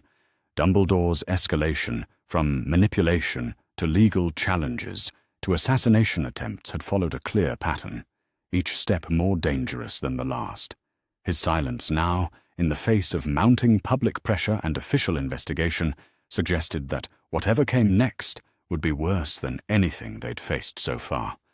"We need to be ready," he said quietly. "For what?" "For him to stop pretending to be the wise, benevolent leader and start acting like what he really is. Someone who's been systematically controlling the wizarding world for decades and has no intention of giving up that control without a fight." That night, as they prepared for bed in the heavily warded safety of Grimmauld Place, Harry found himself thinking about how much had changed since he'd first discovered the betrothal contract. He'd gone from being an isolated, manipulated teenager to being part of a movement that could reshape the fundamental power structures of wizarding society. More than that, he'd discovered what it meant to be truly partnered with someone, not just romantically, but in every aspect of his life. Daphne wasn't just his wife. She was his intellectual equal, his strategic partner, his closest ally in the fight for everyone's freedom. "Do you ever regret it?" he asked as they settled into bed, their magical bond humming with shared contentment, despite the chaos surrounding them. "Regret what?" "All of this. The conflict, the danger. The way our marriage has become a symbol for a much larger fight. Do you ever wish we could have just been a normal couple with normal problems?" Daphne was quiet for a moment, considering the question seriously. "No," she said finally. "I don't regret it. Not the conflict, not the danger, not even the way our personal choices have become part of something much bigger than ourselves." "Why not?" "Because this is who we are, Harry. This is who we were meant to be. Not just together, but individually. You were never going to be content living a quiet, safe life, while other people suffered under the same kind of control and manipulation you experienced. And I was never going to be satisfied with a life that didn't challenge me to use my abilities for something meaningful." She turned to face him in the darkness, her voice growing more intense. "What we've built together, our marriage, our partnership, our coalition, our movement for change, it's all of a piece. The love we have for each other is inseparable from the principles we're fighting for. We can't be truly happy while other people are being denied the same freedom to choose their own lives that we've claimed for ourselves." Harry pulled her closer, marveling at how perfectly she understood not just his motivations, but his deepest values. "I love you," he said quietly. "I love you too. And tomorrow we keep fighting. Together, always together." Outside their window, London slept peacefully, unaware that a quiet revolution was building in the old house on Grimmauld Place. A revolution that would give every witch and wizard in Britain the same choice Harry and Daphne had claimed for themselves, the right to think their own thoughts, make their own decisions, and love whom they chose without interference from those who claimed to know better. The final battle was coming, and they would face it as they faced everything else now, united, determined, and absolutely certain that some things were worth any risk to protect. Freedom was worth fighting for. Love was worth fighting for. The right to choose one's own life was worth fighting for, and they were just getting started. Chapter 9. The Gathering Storm. The owl from the French ministry arrived on a Tuesday morning that felt too ordinary for the magnitude of its message. Harry was sitting at the kitchen table in Grimmauld Place, reading through the latest batch of correspondence from families affected by Dumbledore's manipulations, when the large grey owl tapped at the window with unusual persistence.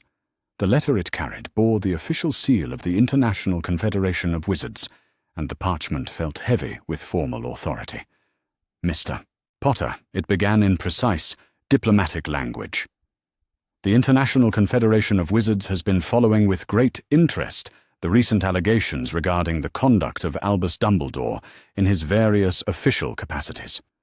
Given the serious nature of these allegations and their potential impact on international magical cooperation, the Confederation requests your presence at an emergency session to discuss these matters and their implications for the broader wizarding community. The letter was signed by representatives from 12 different magical governments, including some of the most powerful and influential wizarding nations in the world. "Daphne!" Harry called, and she appeared in the kitchen doorway almost immediately, their bond alerting her to his surprise and concern. "What is it?" He handed her the letter, watching her pale eyes widen as she read. "The international community is getting involved," she said quietly. "Harry, this is enormous.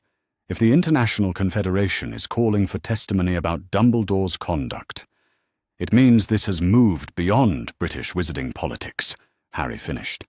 "This has become a question of international magical law and ethics." They stared at each other across the kitchen table, both grasping the implications. What had started as a personal conflict over Harry's right to make his own choices had escalated into a challenge to one of the most powerful figures in the global wizarding community. "Are you ready for that level of scrutiny?" Daphne asked gently. Harry thought about the question seriously. 3 months ago, he would have been terrified by the prospect of testifying before international magical authorities about such serious allegations. But 3 months ago, he hadn't had Daphne beside him, hadn't discovered his own strength and agency, hadn't built a coalition of allies who could think clearly about Dumbledore's actions. "I'm ready," he said firmly. "More than ready. If the international community is willing to listen to evidence about Dumbledore's methods, then we need to present the strongest case possible." Over the next week, their small kitchen became the unofficial headquarters for what the Daily Prophet had started calling the Potter Coalition, though Harry privately thought of it as something much more significant than that. This was a movement for fundamental change in how power was exercised and accountability was enforced within the wizarding world. Remus arrived first, carrying a leather portfolio filled with documentation about Order activities that would never have been questioned while he was under compulsion. "I've been going through 20 years of mission reports," he said grimly as he spread papers across the kitchen table. "Harry, some of the operations we carried out, they weren't just unnecessary, they were actively counterproductive, almost as if the goal wasn't to win the war efficiently, but to ensure the war continued long enough for Albus to consolidate his influence over as many people as possible." Kingsley came next, his expression grave with the weight of official responsibility. "The ministry is in chaos," he reported. "Half the Wizengamot wants to censure Dumbledore immediately. The other half thinks this is all a conspiracy to undermine our most respected leader. Minister Scrimgeour is trying to navigate between the factions without taking a position that might destabilize the government." "What's the official ministry position?" Daphne asked. "Officially, they're conducting a thorough investigation and will take appropriate action based on the evidence. Unofficially?" Kingsley's expression grew more troubled. "Scrimgeour is terrified. If even half the allegations against Dumbledore are true, it means the ministry has been operating under the influence of magical coercion for decades. Every policy decision, every law enforcement action, every international agreement, all of it is called into question." Tonks arrived with intelligence from the Aura Corps that was even more disturbing. "There's been a split," she said without preamble. "About half the Aurors are demanding an investigation into whether we've been operating under magical influence. The other half are organizing to defend Dumbledore against what they're calling a coordinated attack on wizarding authority." "Are they organizing officially?" Harry asked. "That's what's scary. Yes, they are. They've formed something they're calling the Defense of Traditional Leadership Committee. They're arguing that attacking Dumbledore undermines the stability of the entire wizarding government." Harry felt a chill. "Are they planning to take action?" "I think they're planning to do whatever Dumbledore asks them to do," Tonks replied grimly. "And that includes using official Auror authority to suppress what they see as a dangerous rebellion." The pureblood families who had been affected by Dumbledore's systematic dismantling of traditional alliances began arriving with their own intelligence and resources. Lord Greengrass came with a team of the best legal minds in wizarding Britain. Lady Clearwater brought financial resources and connections to international magical media. The Parkinsons, despite their daughter's previous animosity toward Daphne, offered their extensive network of contacts within the Ministry and the Wizengamot. Most significantly, families who had never been directly affected by Dumbledore's manipulations began to join the coalition. "This isn't about pure blood politics," Lord Malfoy said during one of their strategic planning sessions. "This is about whether any individual, no matter how respected, should have the power to magically control other people's thoughts and decisions." His presence at their meetings had initially made Harry deeply uncomfortable, but Malfoy's contributions proved invaluable. He understood the political landscape of wizarding Britain better than almost anyone, and his defection from Dumbledore's camp had sent shockwaves through the traditional power structure. "Albus made a critical error," Malfoy continued, his grey eyes sharp with calculation. "He assumed that traditional wizarding families would never unite across house lines or political divisions. He didn't anticipate that something like systematic magical coercion would be viewed as a threat by everyone, regardless of their previous loyalties." "What's the current breakdown?" Daphne asked, consulting her notes from the latest meetings. "Among the Wizengamot, we have approximately 35 members who are sympathetic to our position, 28 who remain loyal to Dumbledore, and 12 who are uncommitted," Lord Greengrass reported. "Among Ministry Department heads, the split is closer, roughly even, with a few key positions still undecided." "And in the broader wizarding public?" Harry asked. "The polling data suggests about 40% support for investigation and accountability, 30% defending Dumbledore, and 30% undecided," Lady Clearwater replied. "But those numbers are shifting daily as more evidence becomes public." It was during one of these strategy sessions that the first assassination attempt occurred. Harry was reviewing testimony from international magical law experts when their wards screamed a warning. Multiple attackers, apparating directly into the protected space around Grimmauld Place, something that should have been impossible given the strength of the ancient protections. "Everyone down!" Kingsley shouted, his aura training taking over as curses began flying through the windows. But this attack was different from the one in Diagon Alley. These attackers weren't hiding their identities behind masks. Harry recognized several faces, Aurors who had served in the Order, Ministry officials who had worked closely with Dumbledore, even a few Wizengamot members. "Stupefy!" Harry cast a stunning spell at an attacker who was advancing on Remus, but his curse was deflected by a shield that glowed with official Ministry magic. "They're using official authorization," Daphne observed grimly, her own wand moving in precise defensive patterns. "This isn't a rogue operation. This is sanctioned law enforcement." The battle that followed showcased everything Harry and Daphne had learned about working together with their unified magical core.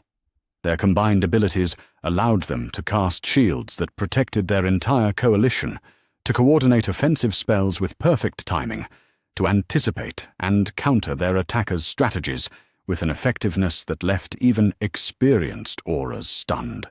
When the smoke cleared, 7 attackers were unconscious or bound, and none of Harry's allies had been seriously injured. "This changes everything," Kingsley said grimly, as he examined the unconscious auras. "These are official ministry personnel acting under direct orders. Somebody authorized an assault on a private residence filled with law-abiding citizens." "Somebody authorized an attempt to silence opposition to Dumbledore," Harry corrected. "The question is whether that somebody was acting on their own authority or following orders from higher up." The answer came the next day, in the form of an official ministry statement defending the action as a necessary intervention to prevent the spread of dangerous anti-government sentiment. The statement, signed by Minister Scrimgeour himself, characterized Harry's coalition as a threat to wizarding stability and warned that further seditious activities would be met with appropriate law enforcement response. "So much for neutrality," Daphne observed dryly as they read the statement. "Scrimgeour's made his choice," Harry replied. "The Ministry is officially backing Dumbledore." But the Ministry's heavy-handed response backfired spectacularly. International magical governments that had been quietly observing the situation now began speaking out publicly about their concerns. The French Ministry issued a statement expressing deep concern about the use of official law enforcement to suppress legitimate political opposition. The German magical government called for immediate international oversight of British magical justice. Even the notoriously neutral Swiss magical community issued a carefully worded statement about the importance of due process and transparent investigation of serious allegations. Most significantly, the International Confederation of Wizards accelerated their timeline for the emergency session and made it clear that they expected full cooperation from all parties involved. "They can't ignore international pressure," Lord Malfoy explained during their next strategy session. "Britain's magical government depends too heavily on international trade and cooperation to risk complete diplomatic isolation." "But Dumbledore still has substantial support within Britain," Lady Clearwater pointed out. "And he's not going to give up his influence without a fight." As if summoned by their discussion, the next escalation came from Dumbledore himself. For weeks, he had remained publicly silent, allowing his supporters to speak for him, while he presumably planned his response to the mounting evidence. But the international intervention forced him into the open. His statement, released simultaneously to every major wizarding publication in Britain and distributed internationally, was a masterpiece of careful rhetoric and emotional manipulation. "My fellow witches and wizards," it began, "I find myself in the painful position of responding to allegations that strike at the heart of everything I have dedicated my life to achieving. For over 50 years, I have served our community in various capacities, always guided by my commitment to the greater good and the protection of those who cannot protect themselves." The statement acknowledged that he had made difficult decisions in service of that greater good, but characterized them as necessary sacrifices in the face of existential threats to the wizarding world. Young Harry Potter, whom I have watched grow from a traumatized child into a powerful young wizard, has been influenced by those who would use his fame and his pain for their own purposes, Dumbledore wrote.